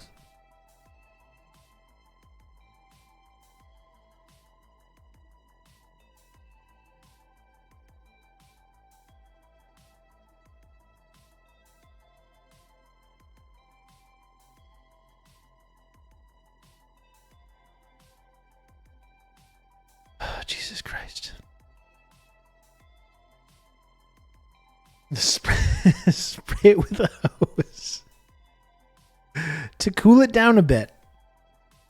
I got one more video to watch on this, and then we can move on to something else. Mount Pinatubo in the Philippines erupted, becoming the second largest volcanic eruption of the 20th century. Its ash plume shot up past the atmosphere and into the stratosphere, dispersing a layer of aerosol particles around the whole world. Those particles formed a sort of solar umbrella that reflected sunlight away from the Earth and caused global temperatures to drop by about 0.5 degrees Celsius for almost 2 years. It's not the first massive volcanic eruption to cool global temperatures. El Chichón volcano lowered temperatures by a similar amount in 1982, as did other major eruptions over the past century. Today, scientists have been exploring whether we could replicate this phenomenon to fight global warming, using a technology called solar geoengineering. Supporters say it's a tool we need to seriously explore as climate change worsens. Understanding more about these things that could potentially reduce suffering, that's worth a lot. But critics believe the technology's risks outweigh its rewards and shouldn't be a response to fighting global warming. Sometimes more technology is not always better. There are You some can count things on that me. have been You're going to have good old Rob that a lot to of talk you people through would all wish had this. never been invented. So, Comrade Bushy, thank you for the gifted sub. Thank you. I appreciate that, Comrade Bushy. You're always bailing me out. Thank you. which one is it? To understand the benefits and risks of solar geoengineering, I spoke to several scientists, lawyers, indigenous leaders with strong opinions on both sides. With stakes as high as the survival of the human race on Earth, should we be exploring solar geoengineering? There's one thing scientists all agree on. But I do think this Solar is inescapable. I geoengineering honestly could do think cool this is down the inescapable. planet. Like this is we're gonna Reflecting try sunlight something like away this. from the Earth stops heat It's gonna from get to a getting point where we're trapped in just our too atmosphere. fucked, and we're gonna We try could do something that by crazy like injecting this. aerosols into the stratosphere, like volcanoes can do. That's the most commonly researched approach. Some scientists are also looking into brightening marine clouds so they're better at reflecting the sun. And other potential methods include reflective shields in outer space. These initiatives are still in different stages of the research phase, but in order for us to deploy these technologies and get large-scale cooling effects, we'd need to interfere with our complex climate. This is why the on a billionaires are building the massive scale. fallout vaults. Yeah, absolutely.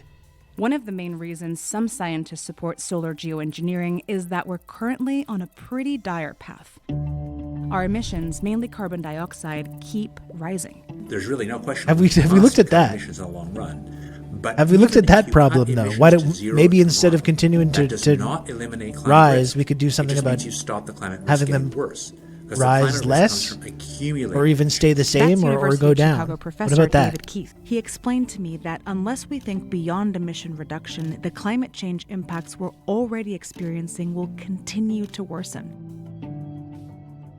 What if we A try making recent the line go study down showed through that policy? Extreme weather accounted for nearly 10%. What if we develop some of all market-based global deaths initiatives? and shows an increase in heat-related ones? To mitigate those effects, supporters argue that we need to explore climate processes, use computer modeling, and develop technology to figure out if and maybe how this technology could safely be deployed globally, along with other solutions. The thing is, messing with our global climate is very complicated. The whole climate Probably a little system is dangerous as wired well. Together. People could, technologically speaking, create major unpredictable changes in the way the climate system responds. Oxford professor Raymond Pierre Humbert is referencing one of the big concerns about solar geoengineering. Adding new elements into our atmosphere or stratosphere will change precipitation patterns across the world, potentially worsening the extreme weather we're already experiencing due to climate change. Nearly everyone agrees on these risks. And You can't actually answer the most significant questions about the climate system response short of a full-scale deployment.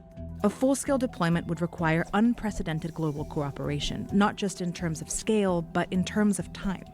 The carbon dioxide we have emitted since the Industrial Revolution and we emit today will continue to have a warming effect on climate for thousands Low date, I'm of sure years that's to what a come. lot of the big push for like robotics is about. If you have robot security guards protecting your fallout bunker, you don't have to worry about fallible human beings wavering when you got people banging on the door trying to get food and shelter inside. Even if we stop emitting. But in contrast, Yeah, just the fact that this solar would require global geoengineering cooperation is a techniques sign that proposed have a it's very less short likely. lifetime in the atmosphere. To create a continued cooling effect, we would need to deploy them constantly for centuries. That means that you're committed to having institutions and treaties that can be adhered to for thousands of years. And that's a really You're welcome, Gigi Allen unprecedented Dulles. sort of burden to put on future humanity. If there's an international disagreement, war, global depression, or something that forces a sudden termination of solar geoengineering, then the world gets hit with this rapid warming. That rapid warming is called termination shock, and the risk of it happening is one of the big reasons critics think solar geoengineering is ungovernable and unsustainable. And so far, we have a pretty poor record of figuring out how to move things forward. In 2021, Sweden rejected a pioneering project to test solar geoengineering technology. Environmental and indigenous groups issued a letter highlighting the potential for creating drastically uneven, unpredictable changes on climate, weather, and biodiversity, and geopolitical tensions it might awaken. It would cause great changes to our environment and to our ecosystems, and those precious ecosystems that This is why when George Carlin said save the planet, it's a goofy concept. The planet's going to be just fine after it gets rid of us. Unless we really fuck it up by solar Opposition like this geoengineering. is one reason that most solar take this planet geoengineering down with research us. is taking place in labs with models and simulations, turning the debate about solar geoengineering into one about how far we should take the research. In January of 2022, 400 scientists issued a letter calling for a non-use agreement on solar geoengineering. It included 5 core commitments, among them no outdoor experiments, no public funding, and no support from international institutions. Professor Pierre Humbert was one of the scientists who signed it. He explained that the signatories are okay with low-risk research. So research that's on We drill a hole into the core and fundamental drop a few ice processes cubes in that there. doesn't I like that. Develop the technology that leads to deployment that can provide useful information. Computer simulations and modeling Just are get a bunch of midway through the fridges spectrum. Critics and of solar open them up. geoengineering worry that the more modeling we do, Stick them in the closer hole we'll get towards to the core, and then you full-scale open up the deployment. But they fridges. acknowledge that some simulations are useful, and a key part of overall science we can't eliminate. We are pretty clear on the idea that research that was essentially technology development that would lead to deployment was something that the signatories are opposed to. Lily Thier, who works at the Center for International Environmental Law, told me something similar. As soon as we let the genie out of the bottle, if we not only just theoretically research, but completely develop a certain technology, it will most certainly get used. We've seen that with other technologies as well. About a year later, in February of 2023, 110 scientists, including Keith, issued a letter in support of more research into solar geoengineering. They want a robust international scientific assessment. That includes experiments that could potentially Lodane's advance going to have a technology, stroke. but stated that while we fully support the research, this does not mean we support the use of solar geoengineering tech. We can't bind the hands of the future and force them never to use these technologies. So if we make a collective decision now not to do serious research, that doesn't prevent people employing these technologies in the future. It just means they will employ them with less knowledge. I asked Sarah Doherty, who studies marine cloud brightening at the University of Washington, about research like this. Doing the research right now really is important, and it's important to making equitable decisions down the road. Because the cat's out of the bag. People know these options exist. Some people think we should be going out and doing them right now. So that tells you how likely it is people 20 years from now are going to be saying, let's go do this. A big concern both sides agree on is the negative impact solar geoengineering could have on decarbonization efforts, and that the tech might act as an excuse for oil and gas companies to keep selling fossil fuels. To unleash the technology of solar geoengineering on the world at a time when we've just barely started to get people interested in doing the hard work of decarbonization, that will just inevitably increase the pressure to just take business as usual. I absolutely agree that a risk around these technologies is that they will be exploited by people who want to preserve emissions. But agreeing on the issue doesn't mean agreeing on the path forward. That is a political concern. In my view, it is not an ethical basis for restricting research on technologies that are potentially risk-reducing. So far, Mexico is the only country that's banned solar geoengineering experiments, while the U.S. is currently developing a solar geoengineering research plan. World organizations focused on climate are now starting to make assessments and recommendations. I can't tell you which one is exactly right. What I can tell you is that each and every single person I spoke to on either side of the issue cares deeply about our future on this planet. And maybe that tension between them is actually a good thing. Because while it doesn't make our path Perhaps forward the truth clear, lies somewhere it in can the make middle. us Thank more you, thoughtful Vox. And rigorous about how to solve this giant mess we are currently in.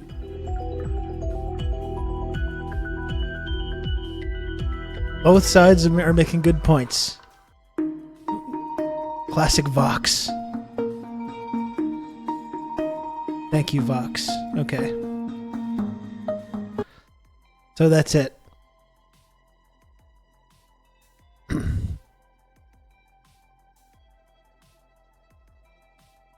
We're going to block out the sun. It's been decided.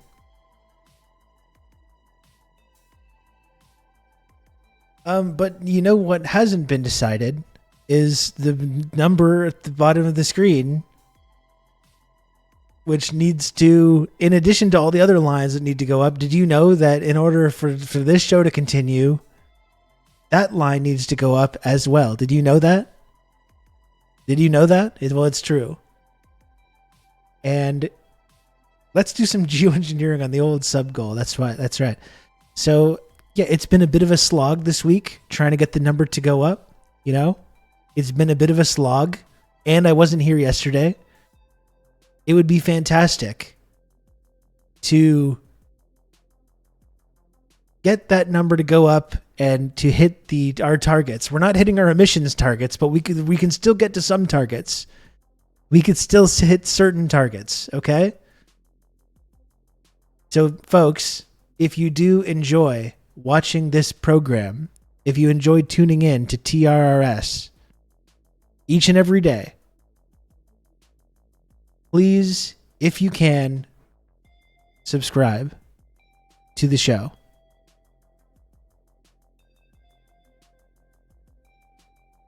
Yeah, Weenus, there's a lot of some targets have been getting hit lately. You can count on me. You're going to have good old Rob to talk you through all this. We will reach our quarterly KPIs. Thank you, Greasy Groob, 69, for the 11 months of Prime. Thank you. So yes, if you do enjoy tuning into this program, folks, please subscribe if you can. You can count on me. It's the only way that I can keep doing the show each and every day. Talk you through all this. Spellcheck, thanks for the 26 months. Thank you, Spellcheck. That was a Hassan level transition to sub requests. Does he even have to do requests anymore? I wasn't even aware that he was even had to debase himself like that. Debase and humiliate himself.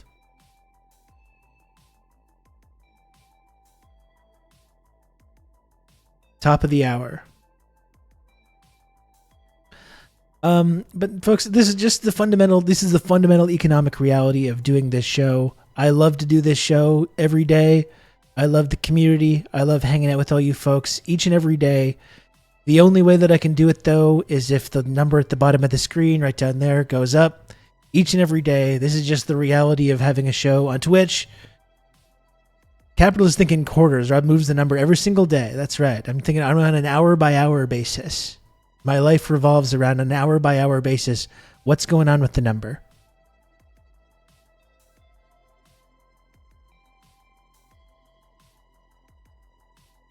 It's simply the economic reality of doing this show, folks. The only way that I'm able to do it is if people are able to support the show and subscribe to the show. So if possible, please do subscribe. It's $5 a month. If you have an Amazon Prime account, it's totally free to just take your Amazon Prime and turn that into a Twitch Prime sub. That also helps the number go up. You can also make different numbers go up by donating bits or tips, or you can subscribe on Patreon. There's many different ways that people can support this program. You're going to have good old Rob to talk you through all this. Mehmetfi. Thank you very much for the tier 1 sub, a brand new community member. Thank you. I really appreciate that.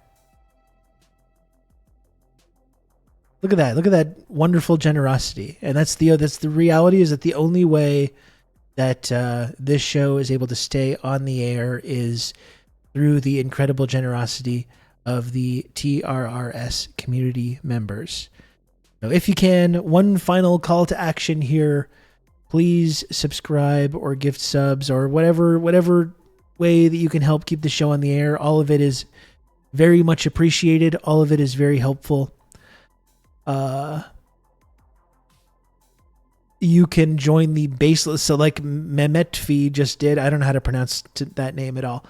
But you can join the base level of the Friendship Triangle system. You can move all the way up through the Chaos Zone into the Elite tier by gifting 5 subs or above.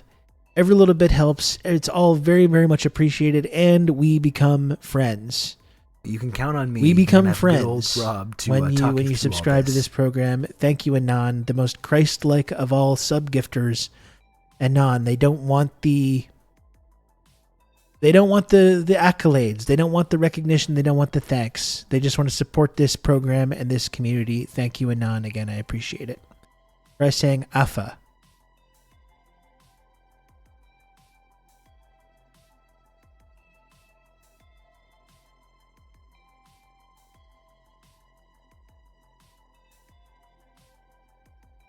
Okay. Okay.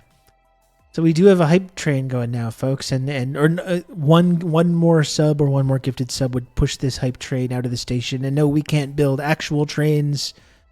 We can't build actual trains or transit or anything like that, but we do have hype trains, though. We do have that. So if you can, please subscribe to the show. One more sub or gifted sub is going to push that hype train out of the station. And then not only can you support this show, but also get access to some wonderful hype train emotes from twitch.tv.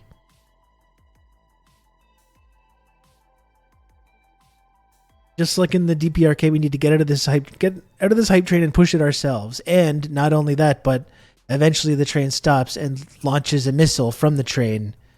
A missile of content directly into your ears and eyes and brains.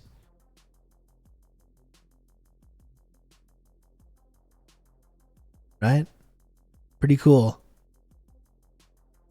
Oh boy, has it ever been a slog lately? But you know what? That's okay. That is okay. People that support this show, very, very generous, and I appreciate it. I will simply have some more calls to action later on. Some sunlight from reaching the surface. It would. We simply use the computer to mark up the size of the account. Choo-choo benches, I want some emotes. Hydrothermonuclear ballistic content missile. You can count on me. You're going to have good old Rob to talk you through all this. And thank you, Anon, for a gifted sub. I don't think that's going to do it because it's Anon. And thank you, Donnie Durr, for the Prime. 21 months of Prime. Very cool, Donnie. Didn't seem to trigger an alert for whatever reason. That's good.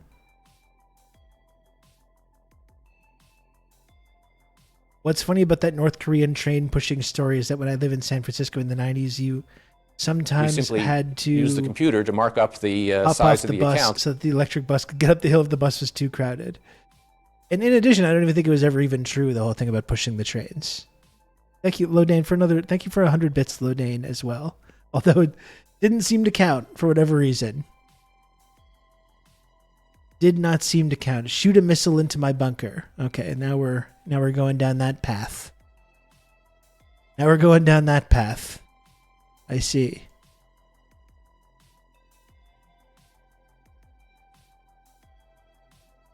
Lodane, I'm sorry. I think the only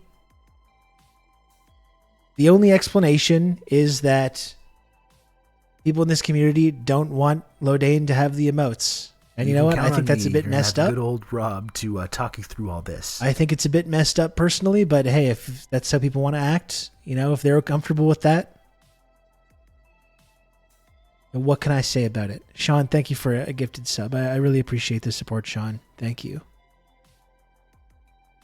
And now we do have this hype train going now, folks. So if you can, please subscribe. Another 3 gifted subs are going to get us out of level 2 and get even more cool emotes. How cool is that? How cool is that? I think it's tremendous, personally, if you ask me.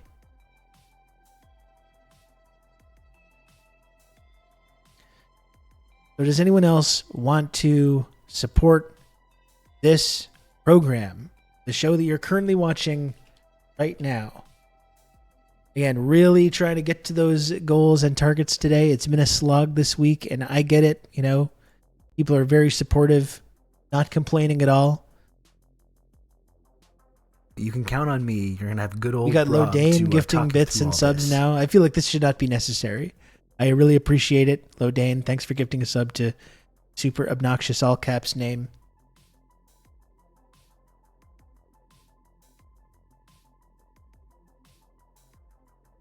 Do any other fine folks and brave heroes want to support this program. We're a mere 21 subs to go. We're a mere 21 subs to get to the goal.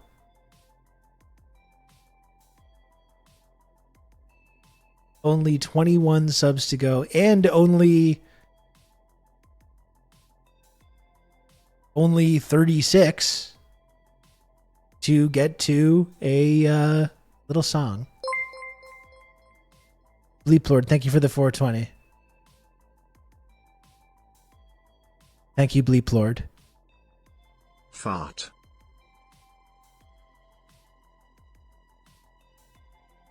Thank you. I appreciate that, Bleep Lord. Thank you for that. Are there? Yeah, it does kind of sound like a command, doesn't it? We're 72% of the way to level 3 of this hype train. I think 1, maximum 2 gifted subs are going to get to level 3. And yeah, 16 subs. Did I miscalculate that? 16 subs to get to... No. Fuck. 21 subs to get to the goal. Okay. All right. 21 subs to get to the goal. And 36 subs to get to Little Song. And only 333 subs to get to the overall sub goal of 1K. So easy. It's within reach. It's within grasp. Best thing I ever learned from my linear professor was never do math in front of people. It is hard. It's nerve-wracking. I can almost smell it. I know. It's any moment now. And obviously, 1 minute left in this level 2. Obviously, getting to level 3, it's only another sub or possibly 2 to get there. So, of course, obviously, that's going to be no problem. Are you fucking this up? Who is that? You can count on me. You're going to have good old That is Rob the driver. to talk you through all this.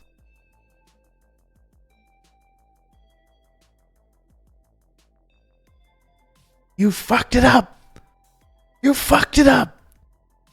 Not another bean stain. Thanks for the 2 gifted subs. Very, very cool. I really appreciate that. Thank you.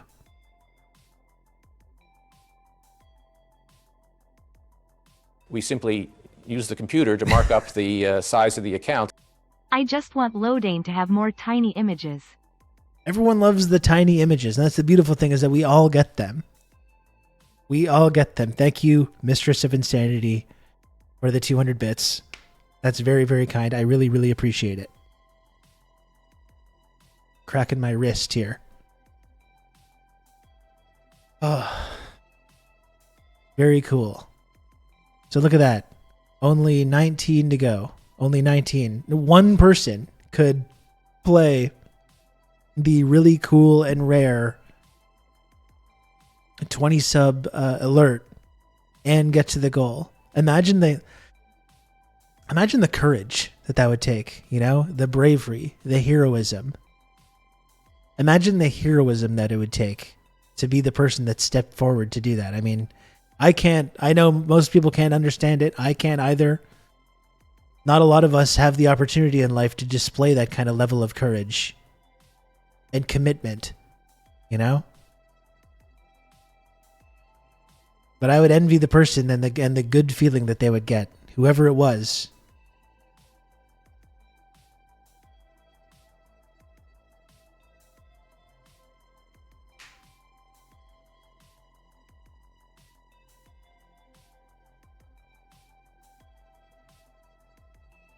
It shows a kind of attractive recklessness, a carefree and confident lifestyle that the rest of us can only envy. Exactly.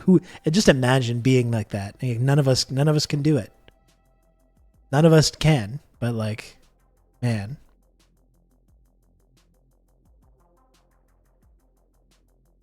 Just imagine. Just imagine what that would be like. Fantastic.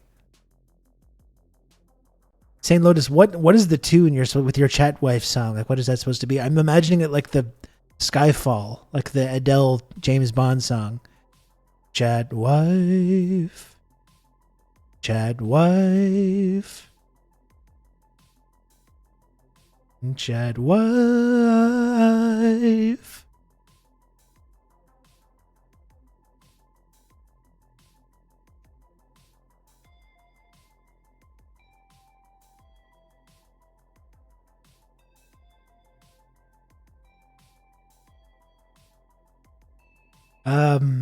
Yes.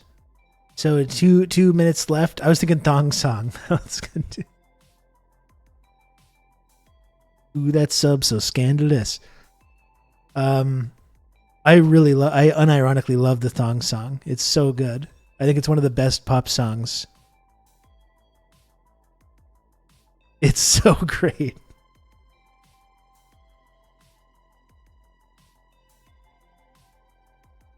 It's really, really good. Okay, so 90 seconds left, folks. 90 seconds left. It's not for younger people because it came out 20 years ago, and that's where my like pop culture knowledge stops. It's on my gym playlist. That's good. It's such a great like instrumental. The whole instrumental is just genius. 1 minute left, folks. 1 little minute left.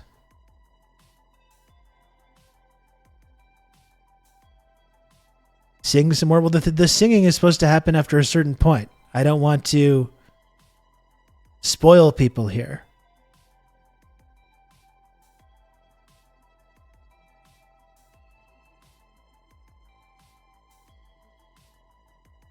And I don't know what the command is for. Is that was for a thong song rendition? A slow, haunting cover of the thong song. That would be funny for like that, like a movie trailer thing. You know, in movie trailers when you have like the lone piano note. Boom, boom, boom, boom.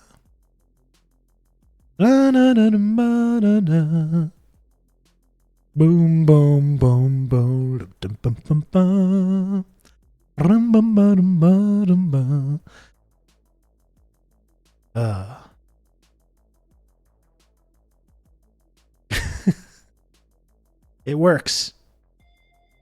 It works. Okay, folks, I'm going to take a 5-minute break. I'm going to take a 5-minute break. I'm going to call to action later. We're going to get all the way to that goal. I know we will. I know we will. Thank you for indulging me. Thanks for helping make the little number go up.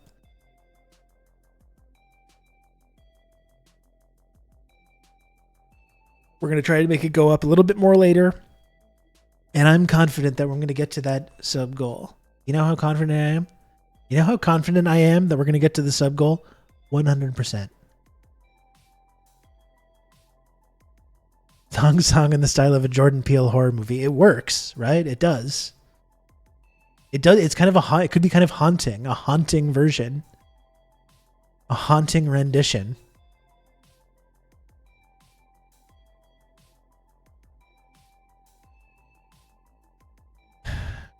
Yeah, dumps like a truck, indeed.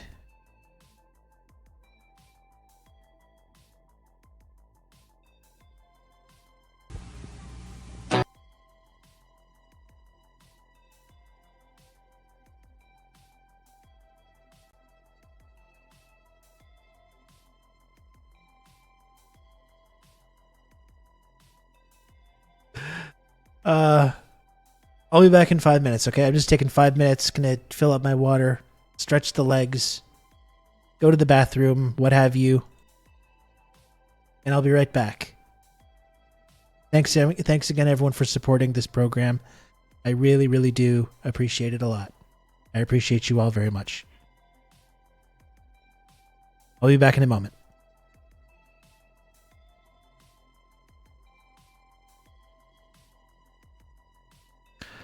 That's not what I wanted to do.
Hello. Okay. Hey, I'm back. I was just fixing a lighting issue there. Fixing a little lighting issue.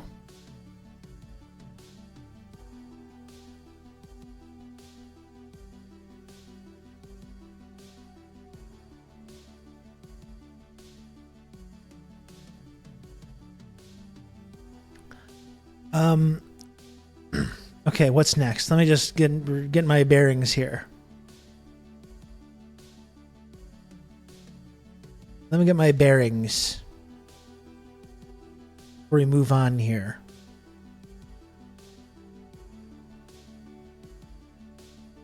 Who's this guy? He's in an American tank. Good old American boys. And they're drinking Canada Dry. Oh, that's where Charlton Heston is Genghis Khan. Or Jack Palance, excuse me. Oof, you're canceled. You're canceled, Canada Dry. Think about the 70s ad campaign meeting. We're gonna get Jack Palance to play Genghis Khan in this ad campaign. I love it, Johnson. I love it.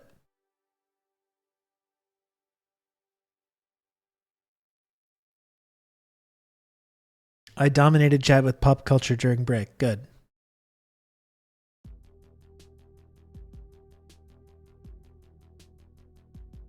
I'm glad. I'm glad you did.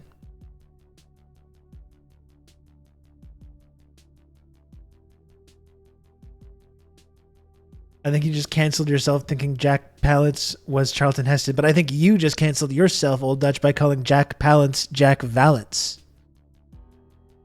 And I think Charlton Heston did play Genghis Khan in a movie.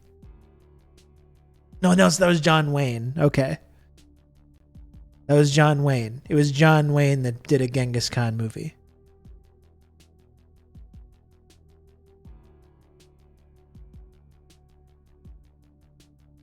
We got the rare double cancel.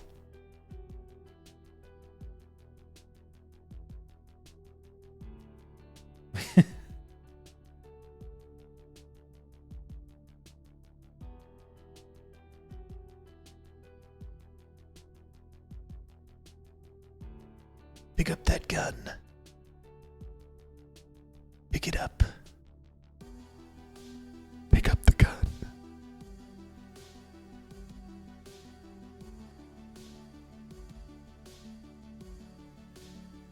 Oh, okay. Okay, so here's what I wanted. Okay.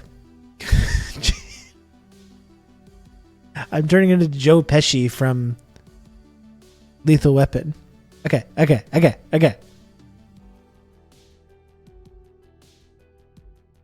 No, I don't think I remember Sandy Duncan. No.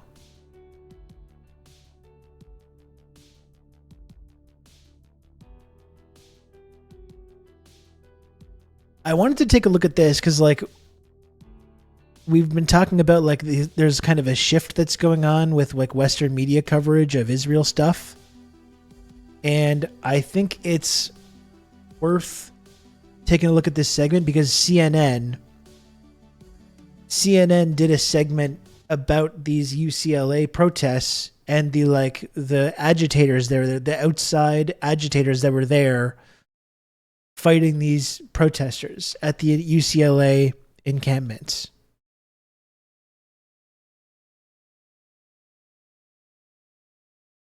So and CNN did a whole segment on this, which it seems like, you know, we know that Western media is going to have a certain slant on this, but I don't think it's for nothing the fact that, like, we're starting to see stories like this rather than a total media blackout.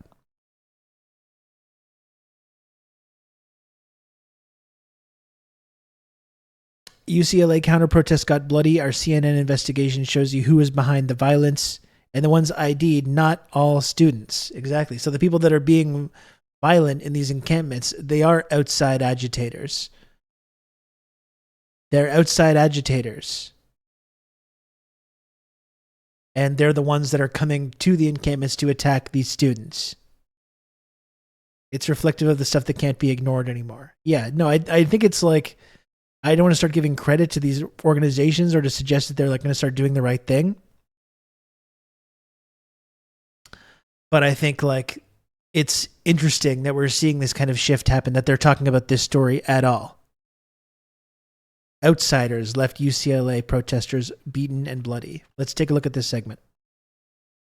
This is the worst violence of any of the ongoing college protests. UCLA, where counter-protesters used sticks and boards against a pro-Palestine encampment. It was more than 3 hours of unrestrained violence the night of April 30th that led to injuries and bloody scenes as campus security and law enforcement allowed it to continue. Yeah, I mean, probably worth pointing out that, like, while this violence was going on, these outside agitators come in and start fighting these protesters, and you have campus security and the LAPD just standing there, not interfering at all. Like, it was incredibly surreal and, like, disturbing, this footage. And it's actually pretty amazing that CNN is covering this. And I know they agree. And that's like these violent outside agitators are like, these brown shirts are basically doing their jobs for them. You know, like we get that, but just the fact that CNN is talking about it, I think, is kind of interesting. Yeah, I'm sure Dana Bash is going to correct the record any day now. They were there spraying, they were there pulling barriers, and they were there to very clearly do some serious harm to the students who were on campus. When you look at the counter-protesters, how many of them were UCLA students? I would say basically none of them. Who are the most aggressive offenders? A CNN investigation of hundreds of videos from multiple sources shows many of them are outsiders, not UCLA students.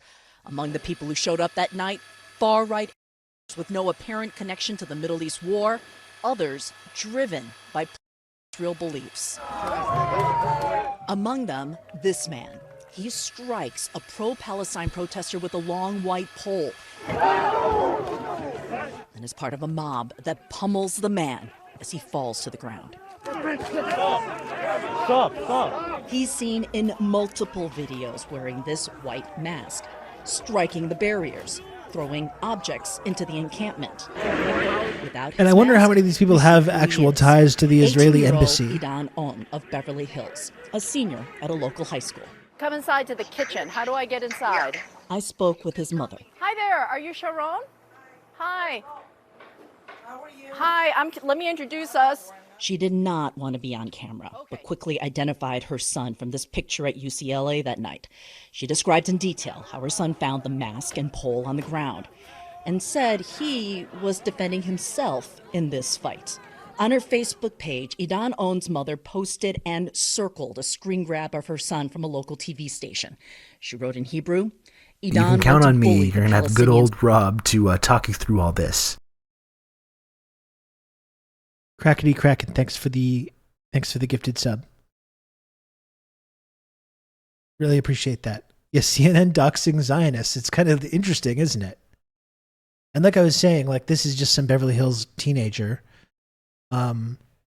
Would be very interested to know though of some of these outside agitators that showed up to these encampments, how many of them actually have legitimate ties to the Israeli embassy or perhaps served in the IDF.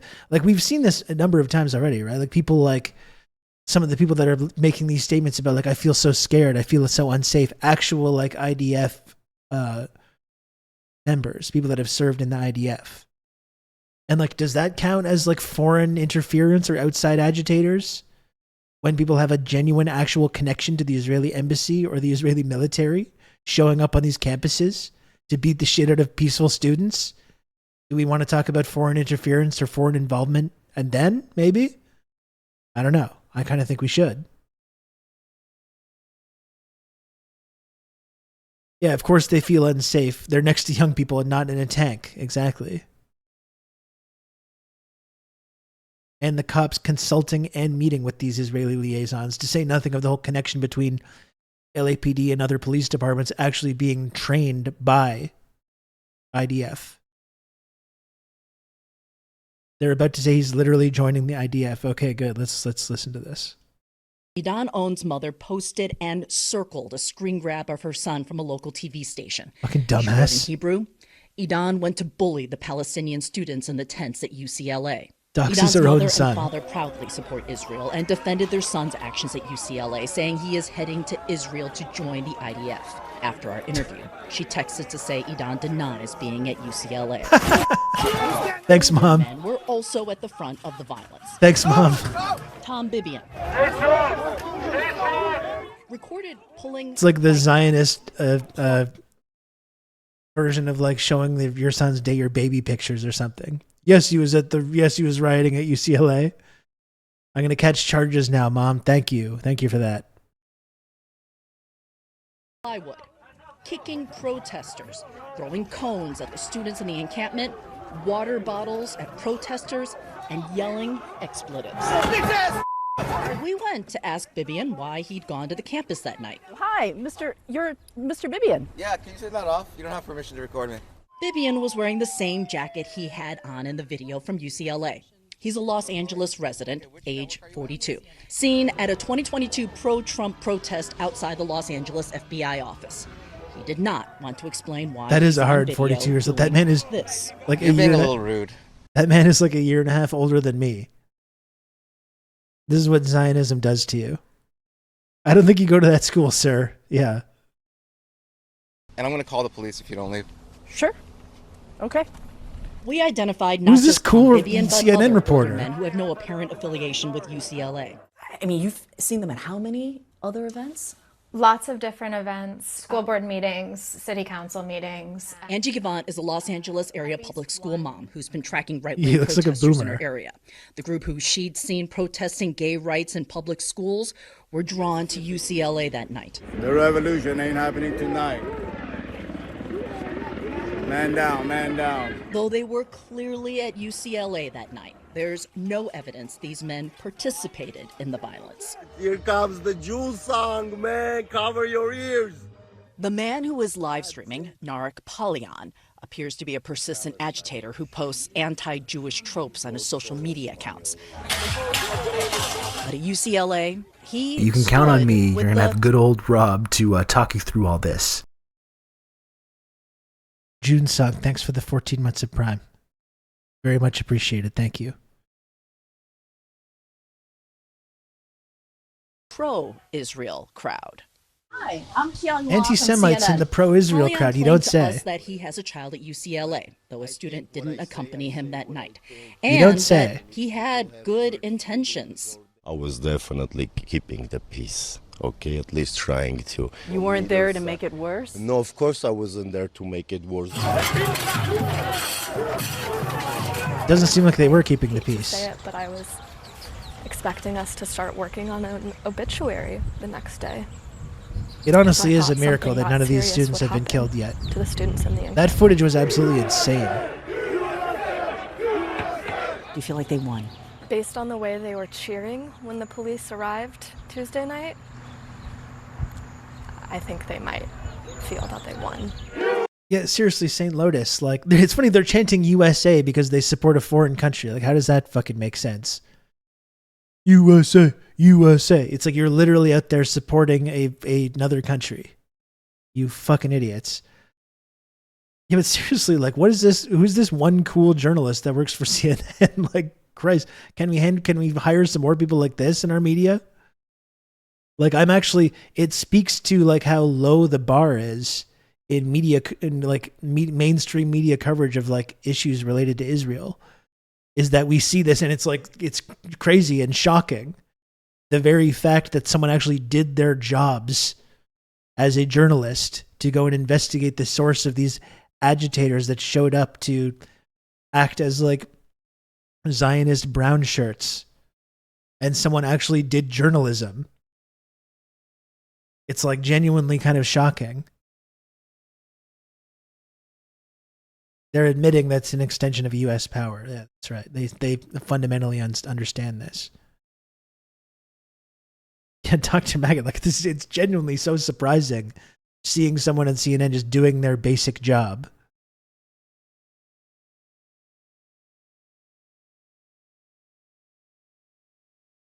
Oh, I don't doubt it, Michelle.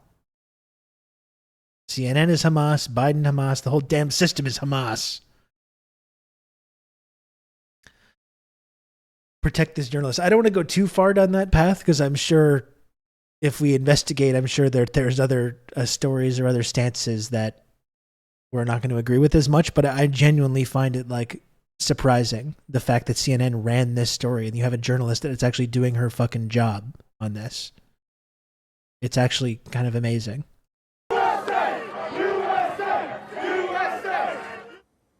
King Willow joins me now. It's still stunning to me that the police, I mean, there seemed to be some police around, but clearly didn't seem like police really moved in very quickly at all to stop this. You can IDF supporter Anderson Cooper. What's law enforcement saying? He's just so they're gonna perplexed. do, or if anything.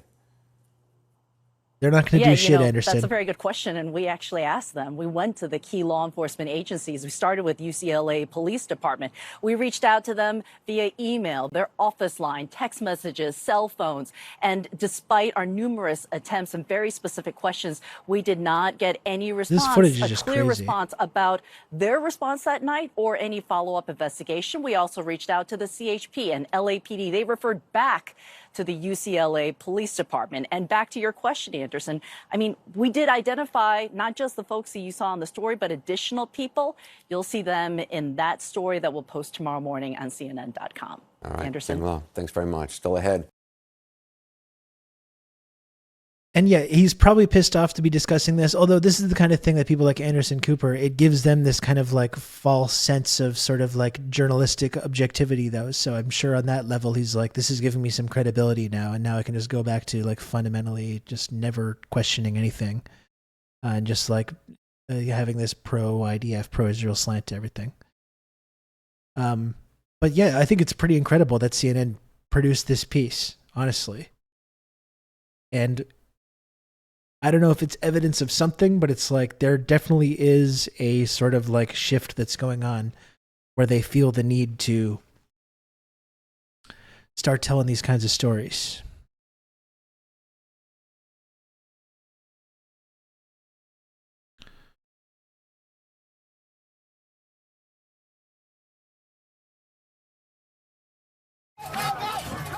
This is the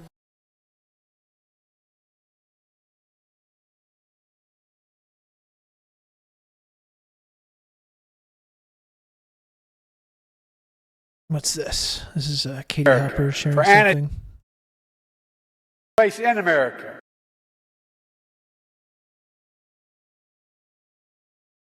This seems like it's probably pretty good.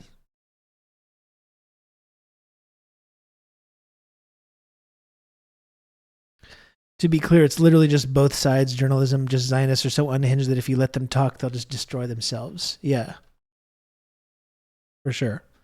That's what I mean. I don't want to give too much credit to like CNN or any mainstream media on this, but I do like, again, I think it's pretty amazing that they're even doing that kind of a story.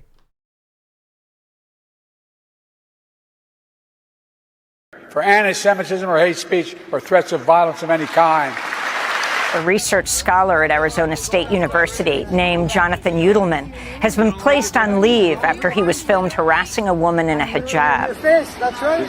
You're disrespecting my religious boundaries. Why are you wearing a mask? Like, You're so you should be happy with what you're doing. What does this have to do with religion? You're spewing hate. What does this have to do with religion? I've seen some pretty ugly anti-Semitic incidents right where you are.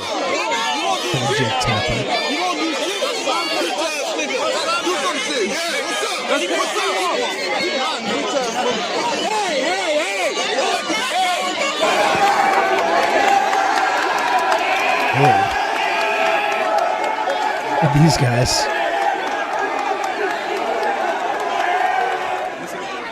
What's that? Vile displays of anti-Semitism, vandalism, and intimidation led to police intervention at numerous universities.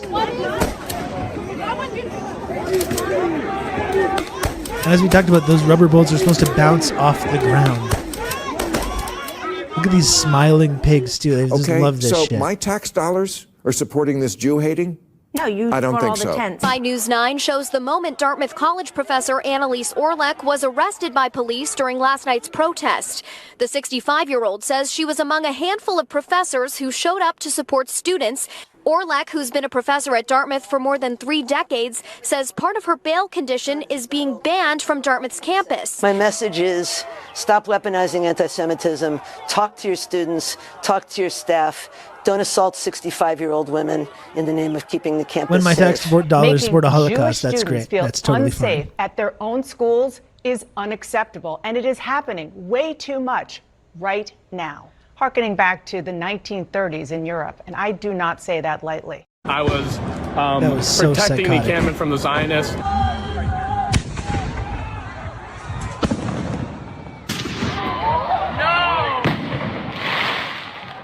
They tried to take a barricade from us, and when I held on, they pulled me into a circle of them, and they started beating me on the back. They threw a rock at my eye. They threw a hammer at my leg, and they slashed my arm, and then they pepper sprayed me in the eyes. And I'm not even close to the worst of it. I saw 19-year-old girls with their face completely bloodied and beaten. It is actually it's Dana almost Bash's husband tear-jerking is CIA? how violent these Zionists have been to the the peaceful protesters on the Palestine encampment. They're spray painting buildings with vile anti-Semitic hate. Police are now investigating how pro-Palestinian students were sprayed with a hazardous, foul-smelling chemical at Friday's protest, including members of Students for Justice in Palestine, Jewish Voice for Peace, and Jews for Ceasefire. NBC 10 cameras captured a man spraying Congress people some sort of liquid on food putting out and bills to tents investigate at all the these groups, by the way. Same elite centers of learning where Jewish faculty and students were suddenly expelled, where anti-Jewish courses were introduced, and where professors performed horrific pseudoscience experiments on Jewish people brought from nearby concentration camps. We remember what happened then, and now today, we are witnessing American universities quickly becoming hostile places for Jewish students and faculty. These people are so sick. Every Palestinian! Huh? No, this America, back the fuck up. Say something. Say something. Yeah, it's right. It's America. Back the fuck up. You fucking pussy bitch. Go back to Palestine. Here in New York, a local real estate developer was arrested This is after America. In driving America, we his support car Israel. into a crowd of In America, we pro-Palestinian support protesters. Israel The fully. driver's been identified as Reuven Kahana. He's a cousin of the late extremist Jewish rabbi Meir Kahana, who publicly advocated for ethnic cleansing In America, of we pledge Palestinians. fealty to Israel. There's a legitimate right to free speech and protest. There's a legitimate right to do that, and they have a right to do that. I hear the message of There's not a pro-Palestinian protesters. No, you do not, legitimate sir. right to use hate speech. There's not a No, you do legitimate not. right to threaten Jewish students. It's this obsession with rape. Like, Jesus Christ, no one is more obsessed with, like, these weird, sick, like, psychosexual fantasies. I hope you're going to get raped. I hope you get raped. Like, I would never, and I know no one else would ever say that. And I loathe these people. I absolutely loathe these people. At no point would it ever cross my mind to, like, wish that on someone. And it's the first fucking thing these people say. Is the first thing that they go to. Oh, you're gay? They would kill you. They'd murder you. I hope they do. I hope they do. I'm tolerant, but I hope you go there and you get murdered. I would get raped and murdered. Like, that's what these people say. It's the first thing they fucking think of. They have an obsession with rape. It's so sick.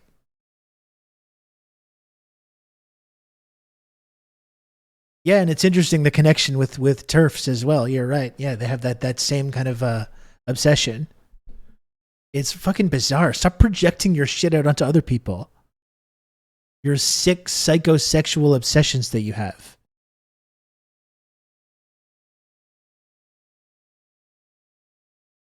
I think we should torture you and your family. Let's cut open your stomach, take out your fetus and throw it in an oven and then smell it while they torture you and cut off your body parts. None of that happened. And rape you. Make you naked and drag you through the street. None of that happened. Just wish your kids gonna be there. Yeah, you are fucking so stupid. I wish they will rape you alive. They will film you, and if your mother will be alive, they will send the video for your mother. None of that happened. To see how you Where are burn. these videos? None of that shit happened. Put you in the oven and cook you. You need to be cooked. Don't close the window. And then you need to get raped. Yeah. Put those little ones in the oven just like you did over in Israel. This does look like No, she said, I wish, but she's referencing all these fake stories that came out in the wake of October 7th. All that shit which has been entirely disproven.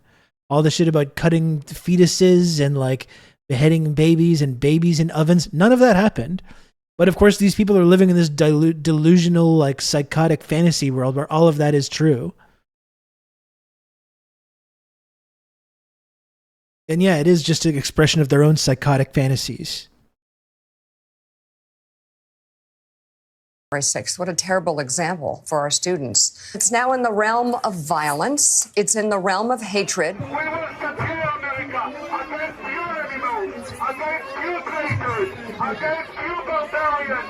You'll never rape again because we take your head. You motherfucker! Get your hands off you me. Muslim! You Muslim!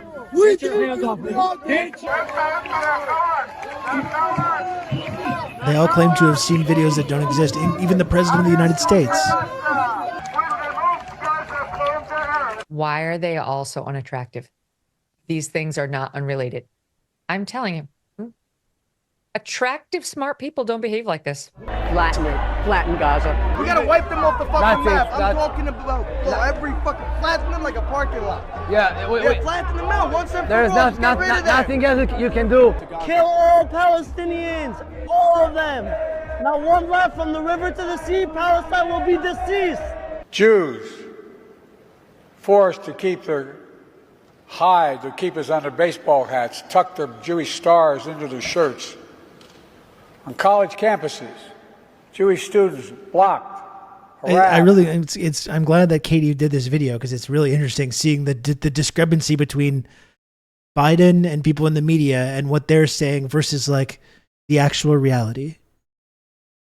Who are these students that are blocked and harassed? And like half the fucking time, these students that are being blocked and harassed are literally have ties to the Israeli embassy or have served in the IDF. These are the students that we're talking about here. Attacked while walking to class. I feel safer here as a Jew than I do anywhere else because I know everyone here believes in collective liberation. It's the only time that I have felt unsafe has been at the hands of the repressive university administration and the violent police. If you were to believe American politicians and American mainstream media, you would think that this campus is a really dangerous environment now, rife with anti-Semitic violence. And here we are in the heart of the Gaza Solidarity encampment. And right behind me is a teach-in going on about anti-Semitism, about the history of anti-Semitism, the nature of anti-Semitism, how we confront it as part of protests and social justice movements. So I keep telling people, you know, as a Jewish person and as a person of conscience, I wouldn't be associating with this protest movement if I thought that anyone here harbored or espoused prejudice of any kind. We cannot celebrate liberation and freedom for Jews without working and fighting for the liberation of Palestinians. My name is Rafi Ash. I'm a sophomore at Brown University. I'm a member of Brown Jews for Ceasefire Now, and I'm really proud to be here at the Brown Gaza Solidarity encampment. And I am here because I'm Jewish, not in spite of it. My Jewish values compel me towards justice. When we talk about anti-Semitism on campus, that's taking the spotlight away from Gaza, away from Palestine, and the Palestinian students on campus, and putting it back onto me. I am perfectly safe here, and this has all been a distraction because they don't want us talking about the non-stop massacre of Gaza, of Palestinian civilians being taken out by the IDF. So, you know, keep marching for Hamas, kids. Jewish Voice for Peace, Families for Ceasefire Philly, and more groups held Passover Seders on campuses Sunday.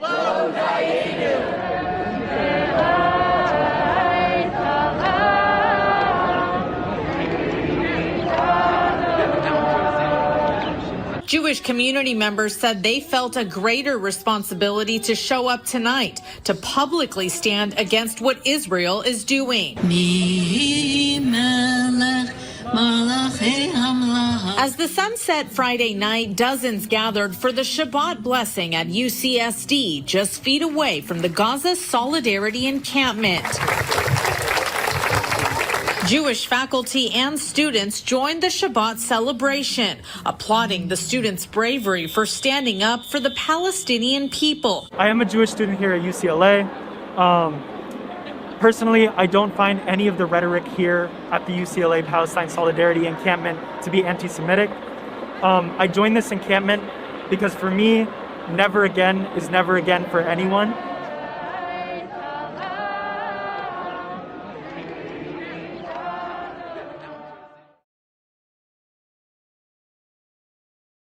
Thanks to Katie Halper for compiling that. Let me see if I can find this video here. This is wild.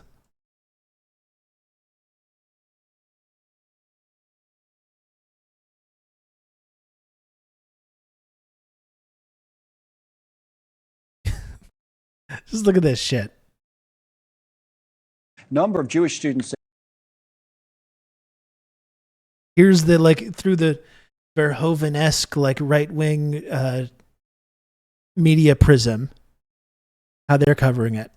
Number of Jewish students that we bring on the show still say they face harassment and don't feel safe on the Columbia campus. We have Guy Sella with us right now. Now, Guy's an Israeli student at Columbia, but it's a very interesting backstory. He actually briefly served in the IDF after October 7th, and then came back, I believe, to New York, right? So, boy, you talk about a perspective on all of this. So you went over and served in the IDF. That feel now unsafe. Are you back, and what do you think of what you're seeing?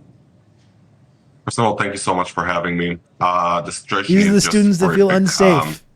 I served for 6 years as a company commander in the paratroopers in the IDF, and nothing that I ever experienced in my life, and I experienced and endorsed a lot, and nothing have I seen. This guy should feel unsafe. That is more frightening than that.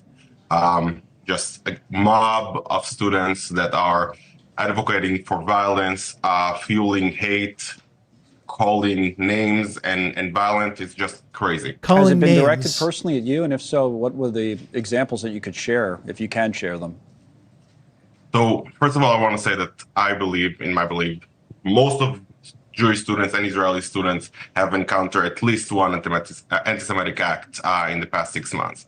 For me, That's a very it was rigorous a lot. Scientific When analysis. October 7 happened, I was here. Had to fly to Israel to serve with my unit, and I got multiple messages calling for the murder of me, calling me a rapist, calling me a butcher, asking me to show my pride as I kill babies, things that are just horrible. And when I came back, some stuff were more settled, but there don't serve in a colonialist, occupying, genocidal, child and baby killing army if you don't want people to say those kinds of things about you. Like, what the fuck do you want?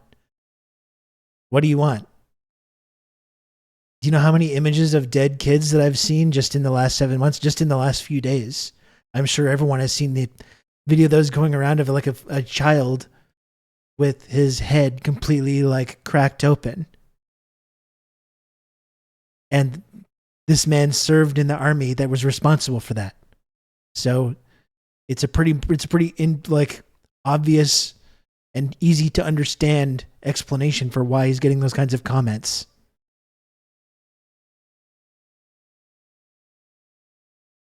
I'm sure there's going to be a TikTok of him dancing on dismembered bodies for sure. I mean, even if you're part of it, if you're part of that institution, then yeah, you get colored with that, painted with that brush.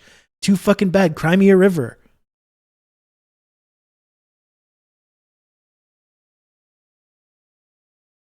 was no one class that I had to go to that I never that I had, that I had the chance to avoid those incidents. Right. I bet you're thinking that Columbia president should call in the cops tonight. Is that what you think should happen at midnight, or? I think we should look at it as it is. If it walks like a duck and talks like a duck and quacks like a duck, it is. Yeah, and if you're part of a child-killing, genocidal, occupying army, then yeah, it walks like a duck and talks like a duck. Couldn't agree more, sir.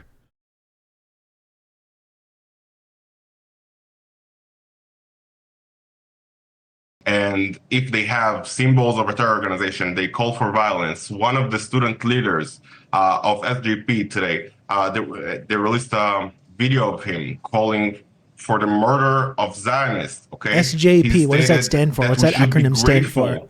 We should be grateful that he's not going around and killing people. So it's a mob of people who calls for the eradication of my people, of Israel and Jewish people. SJP. What does that say? What's the J stand for? And served his country in the IDF as well. Thank you for coming on our show today. We appreciate it. We'll watch Columbia tonight up until midnight and beyond. Thanks so much for watching. It's just embarrassing. These, and like when Joe Biden talks about this, these are the people that he's talking about. These are the people. When Joe Brandon says like Jewish students feel unsafe, it's that guy. That's who they're referring to. And the Jewish students that feel unsafe because they're being assaulted by pro-Israel brown shirts or the riot cops, we don't want to hear about that. That doesn't contribute to this narrative that we have.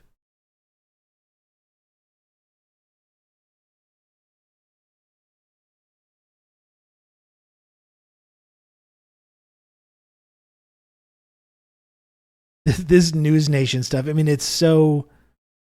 Yeah, Devin, I know what the acronym stands for. I was being facetious. But thank you. This news is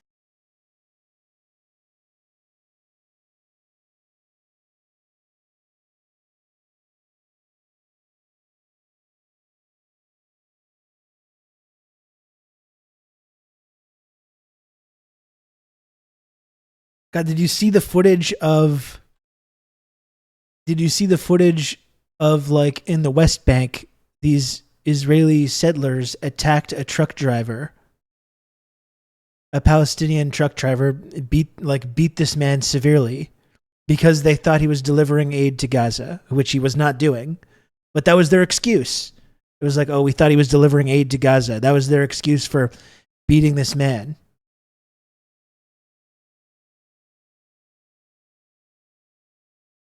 Like, that's so depraved. That's like incredibly depraved.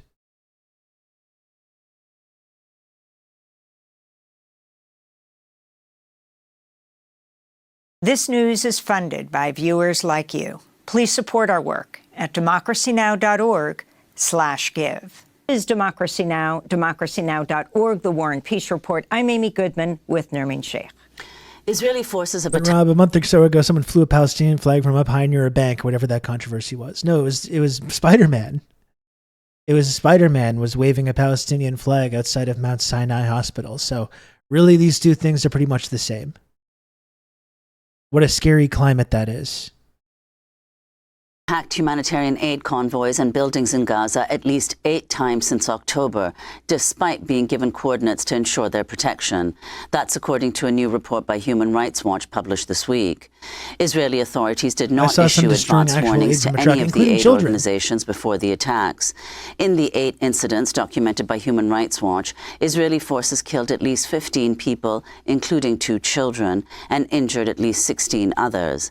More than 250 aid workers have been killed in Gaza over the past 7 months, according to the UN. For more, we're joined by Belkis Villa, Associate Director with the Crisis, Conflict and Arms Division at Human Rights Watch. Their new report titled Gaza, Israelis Attacking Known Aid Worker Locations. Belkis Villa is joining us from the capital of Ukraine in Kyiv, and we're going to talk about Ukraine in a minute. But first, Gaza, Amy. Belkis, thanks so much for being there.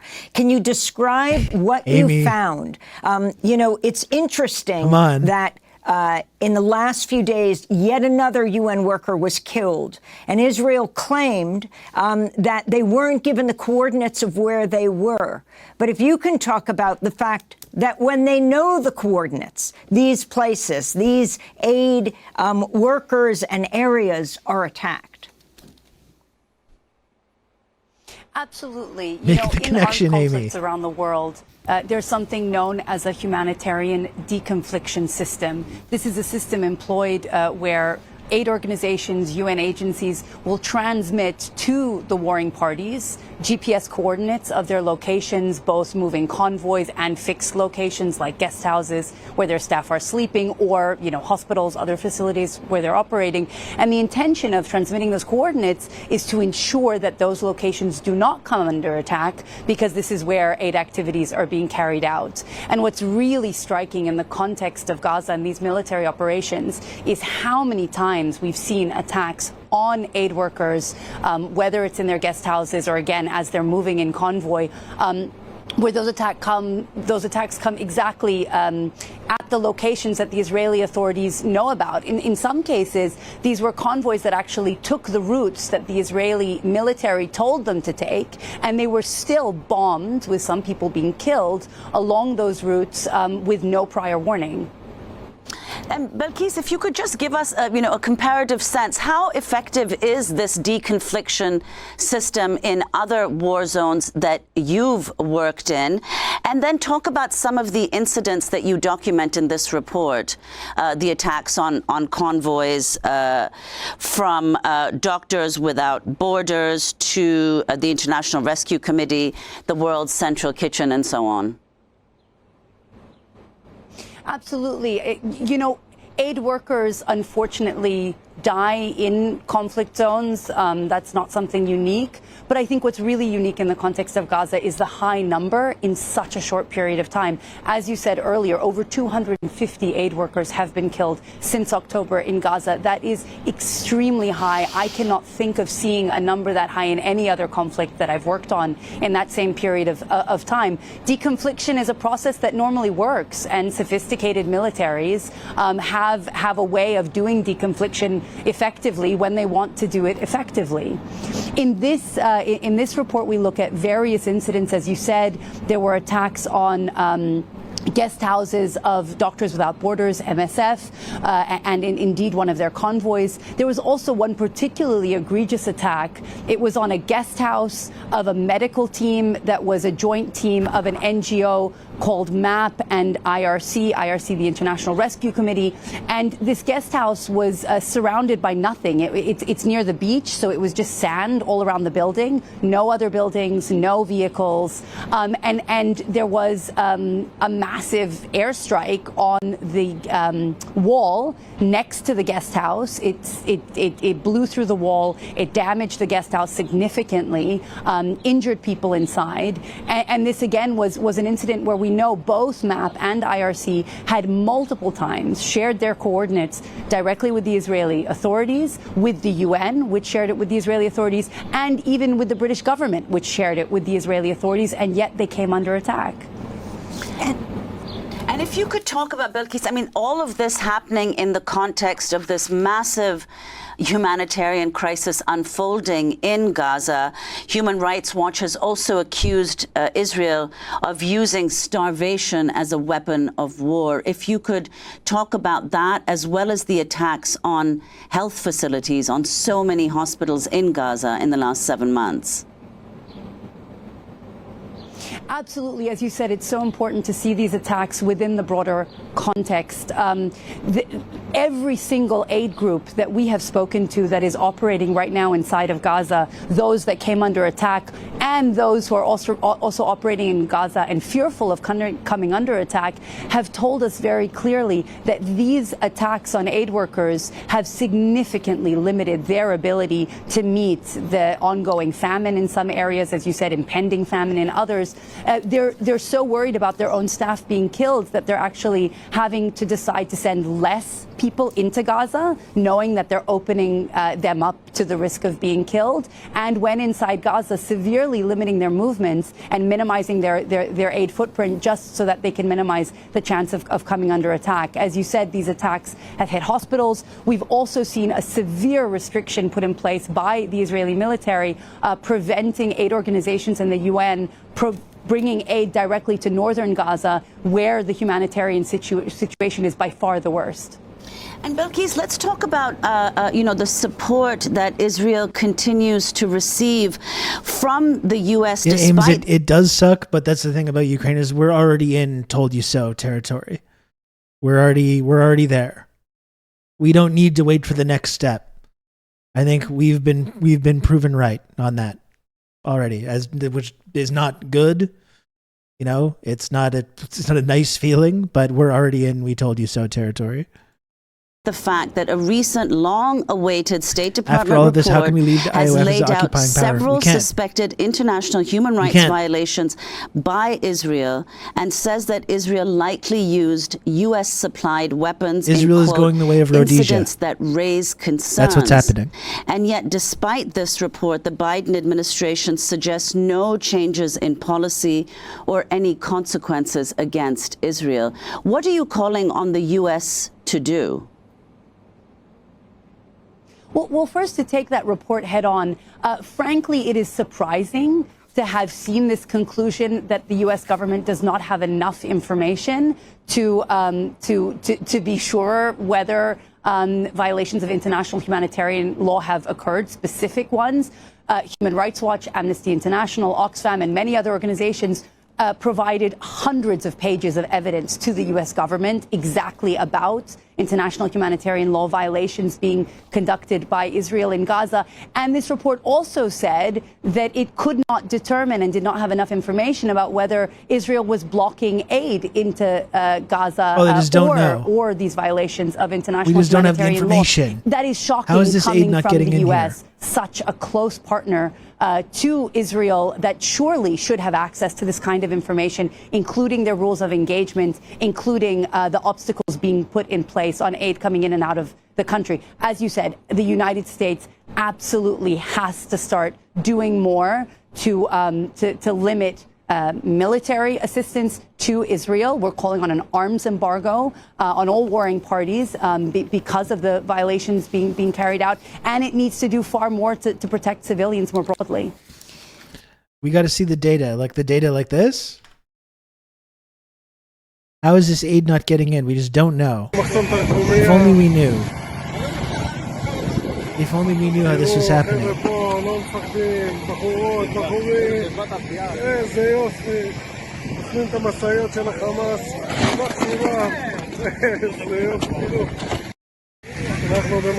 If only we knew. I mean, these people are intentionally they are intentionally starving children.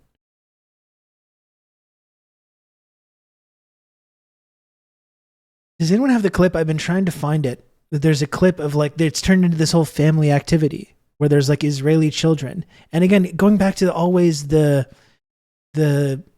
accusations are always confessions. What do they say with Palestinians? That's why the children are a target, because they're teaching their children to hate.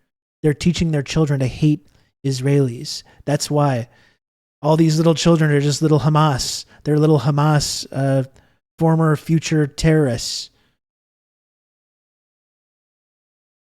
And then it's always a confession. You see images of like families bringing their kids to these aid trucks to destroy the aid that's getting in.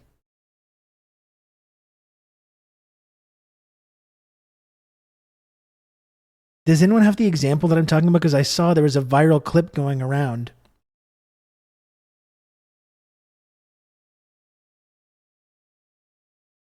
That, of course, I did not that,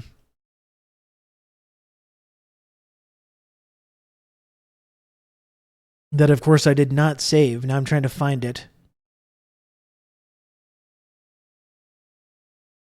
I don't know if anyone can help me out.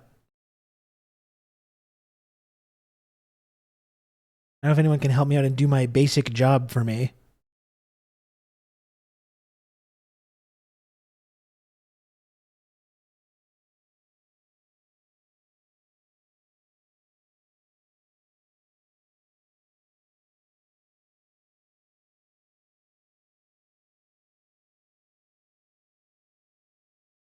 Oh why did I not save the...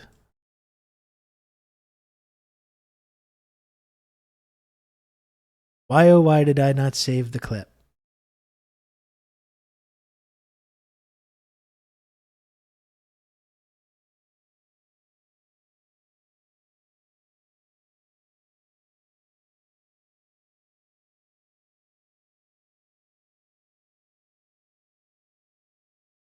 Here it is again. Always a confession. And unlike, like, this is the thing, when supporters of Israel talk, they justify the murder and the harm of children. And obviously that's not what we're doing. You know? But like, this is a sick society. It's a sick society when like you're teaching children that this is okay to do. Like, you're teaching children, which is you're harming children in this way. Filling their minds with hatred and telling them that what they need to do is go and step on food and supplies that are going to like feed other kids just like them on the other side of a prison fence. Like, this is a deeply sick society. This society does not have any right to continue in this way. Like, I'm sorry. Like, this does not, none of this makes sense.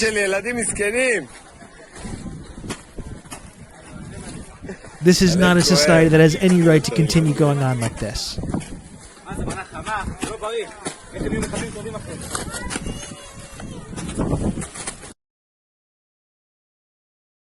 And then, of course, like, we have this new Red Scare climate picking up steam as well. So yes, we might look at CNN and saying, oh, look, there's some kind of shift that's happening. CNN is covering this story. But then you have prominent Jewish intellectuals being arbitrarily detained. I arrived on Monday at Detroit Airport, was taken for a 2-hour investigation by the FBI. My phone was taken as well. The 2-men team were not abusive or rude, but their questions were really out of this world. Am I a Hamas supporter? Do I regard the Israeli actions in Gaza as genocide? What is the solution to the conflict? Where are my Arab and Muslim friends in America? How long do I know them? Count on what me. kind of You're gonna have relationship good do I old have with Rob them? to talk you through all this.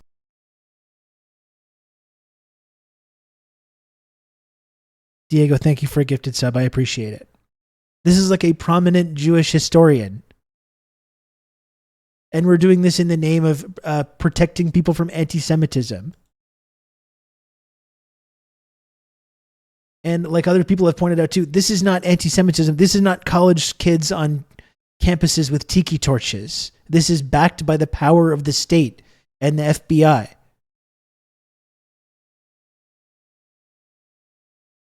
And this is a story from today. Representatives James Comer and Virginia Foxx wrote to Treasury Secretary Yellen asking for all suspicious activity reports on a range of groups, saying they're investigating sources of funding for pro-Hamas, anti-Semitic, anti-Israel, and anti-American protests on U.S. campuses. All suspicious activity reports generated in connection to the following organizations: Students for Justice in Palestine, Jewish Voice for Peace, Within Our Lifetime, American Muslims for Palestine, If Not Now, Open Society Foundation, Rockefeller Brothers Fund, Muslim Community Network, People's Forum, Palestine Legal. Like, is anyone else fucking alarmed by this climate? While we're talking about the climate of repression and hatred on college campuses? People's Forum is what, well, I mean, that's the thing. It's like, we've talked about, they've already tried to smear People's Forum even before any of this kicked off. They've already tried to smear People's Forum and Code Pink and all these groups because these groups are partially funded by that American businessman, Neville Roy Singham, who's an American billionaire who funds some of these progressive causes. He funds these progressive causes, and he does business in China. And that's it. And that's how they're using to smear this entire network and suggesting that this is all part of some like Chinese and Russian foreign influence op.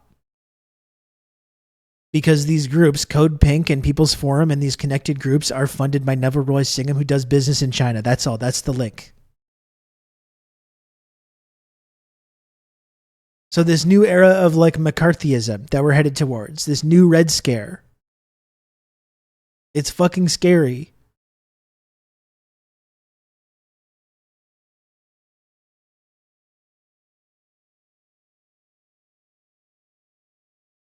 You know, it's really scary. I do have to get going soon, folks. You know, I'd love to stay longer, but I got to get going. I got to do another podcast in like a few minutes, and then I got to go to my son's school to see his like movie thing. So I do have to get going soon. It's been very enjoyable hanging out with you today, though. Thank you for tuning into the program today. We are still 16 subs away from the goal, so if it's at all possible, please do support the work that I do here on twitch.tv.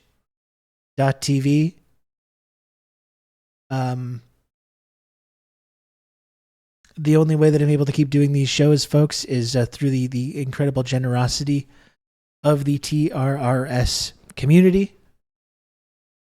So if possible, please do subscribe to the show, or you can also gift subs or bits or tips or whatever it is. All of it really, really helps. It helps keep this show on the air. It supports the work that I do on here. It supports the community. And it allows me to keep doing this show each and every day. This show that I love, you know? So if you can, if possible, please subscribe or give subs if you can. 16 subs to go. 16 subs to go. Should be no problem.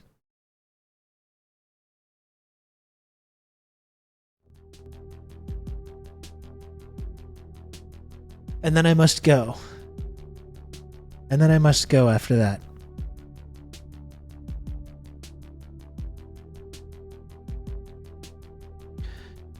For a while, I wasn't afraid for Jews in this country, but with how the police state twists brutalizing Jewish people as protecting them, now I'm concerned. I mean, that's the sick thing about this, like, this new wave of state-sponsored anti-Semitism. It's all being done to protect Jewish people, whether it's in the United States or in Germany, or ostensibly. That's the justification. That's what makes it even more fucking twisted.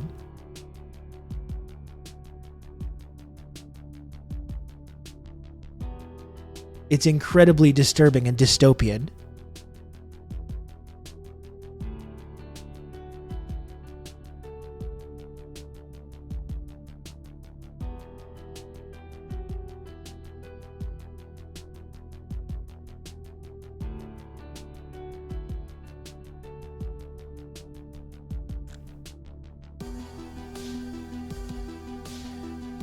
Really, really scary climate.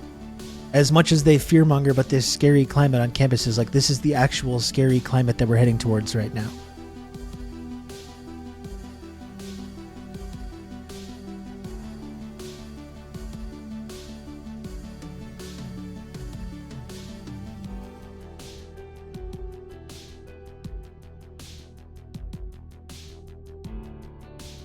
I'll send you. I'll post the link to that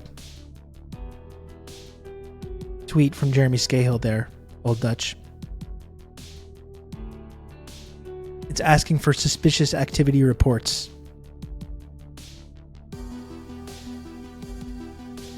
It says the Committee on Oversight and Accountability and the Committee on Education and the Workforce have grave concerns about the ongoing chaos and related illegal and anti-Semitic activities taking place on an increasing number of campuses across the country. The committees are investigating the sources of funding and financing for groups who are organizing, leading, and participating in pro-Hamas, anti-Semitic, anti-Israel, and anti-American protests with illegal encampments on American college campuses.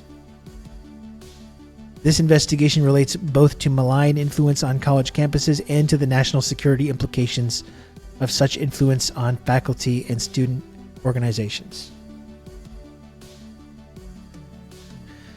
So that's what I mean. Like, we can look at that clip on CNN and like the kind of investigation that they were doing, but like, I don't think anyone should have any illusions that there's this profound shift that's happening, because we still seem to be going really far in the direction of like full, like, Gestapo dystopia, McCarthyist Red Scare type stuff. That's where we're headed towards right now.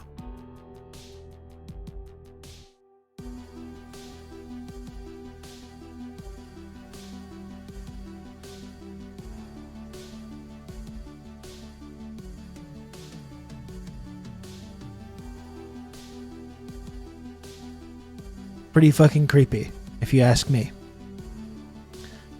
So one final call to action here, folks. Still only 16 subs to go to get to the goal. I'm sorry for being crass. I'm sorry for the calls to action and the number and all this stuff. It's just, as I've said a couple times, it's part of the economic realities of doing this show every day. You know, I do this show 3-4 hours a day. I love doing it. I'm happy to do it, but it's a lot of work, and the only way that I'm able to keep doing it is if the community continues to show the incredible generosity and support that I've been lucky enough to receive over the 4 years that I've been doing this show. Old Rob to talk you through all this. Diego, thank you for another gifted sub and for all the support. I feel like you're supposed to be taking a break. I know this is not good Twitch streamer best practice here.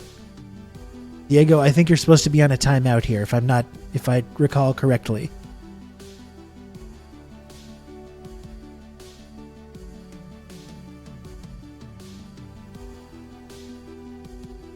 I know it's not the best way of doing things to say this kind of stuff, but it is true.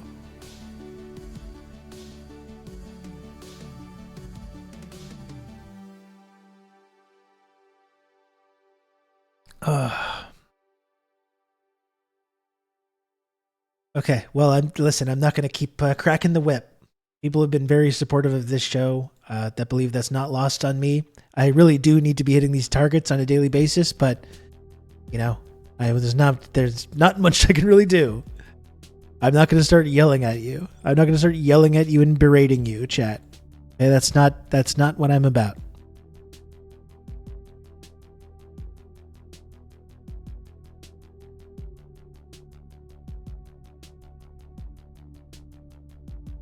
He wants to so bad. Maybe you, Sean. Maybe I want to berate you a little bit.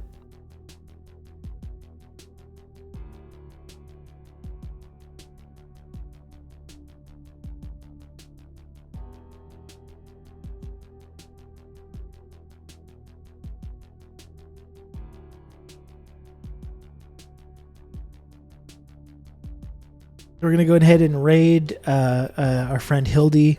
No politics today. Bonma, that's right. I got to start bringing that back. $5 a month. She was kind of cooking on that one. But thanks again for tuning in, everybody. Still time for someone to donate 15 subs if you want to. If possible, there's still about 45 seconds to donate 15 subs. And you know what? I think it's going to happen.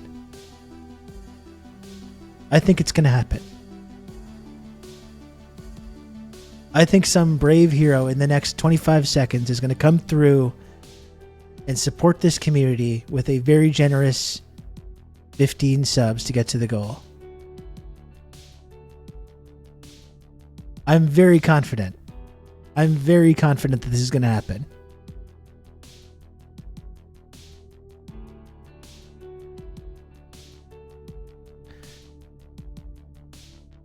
Right?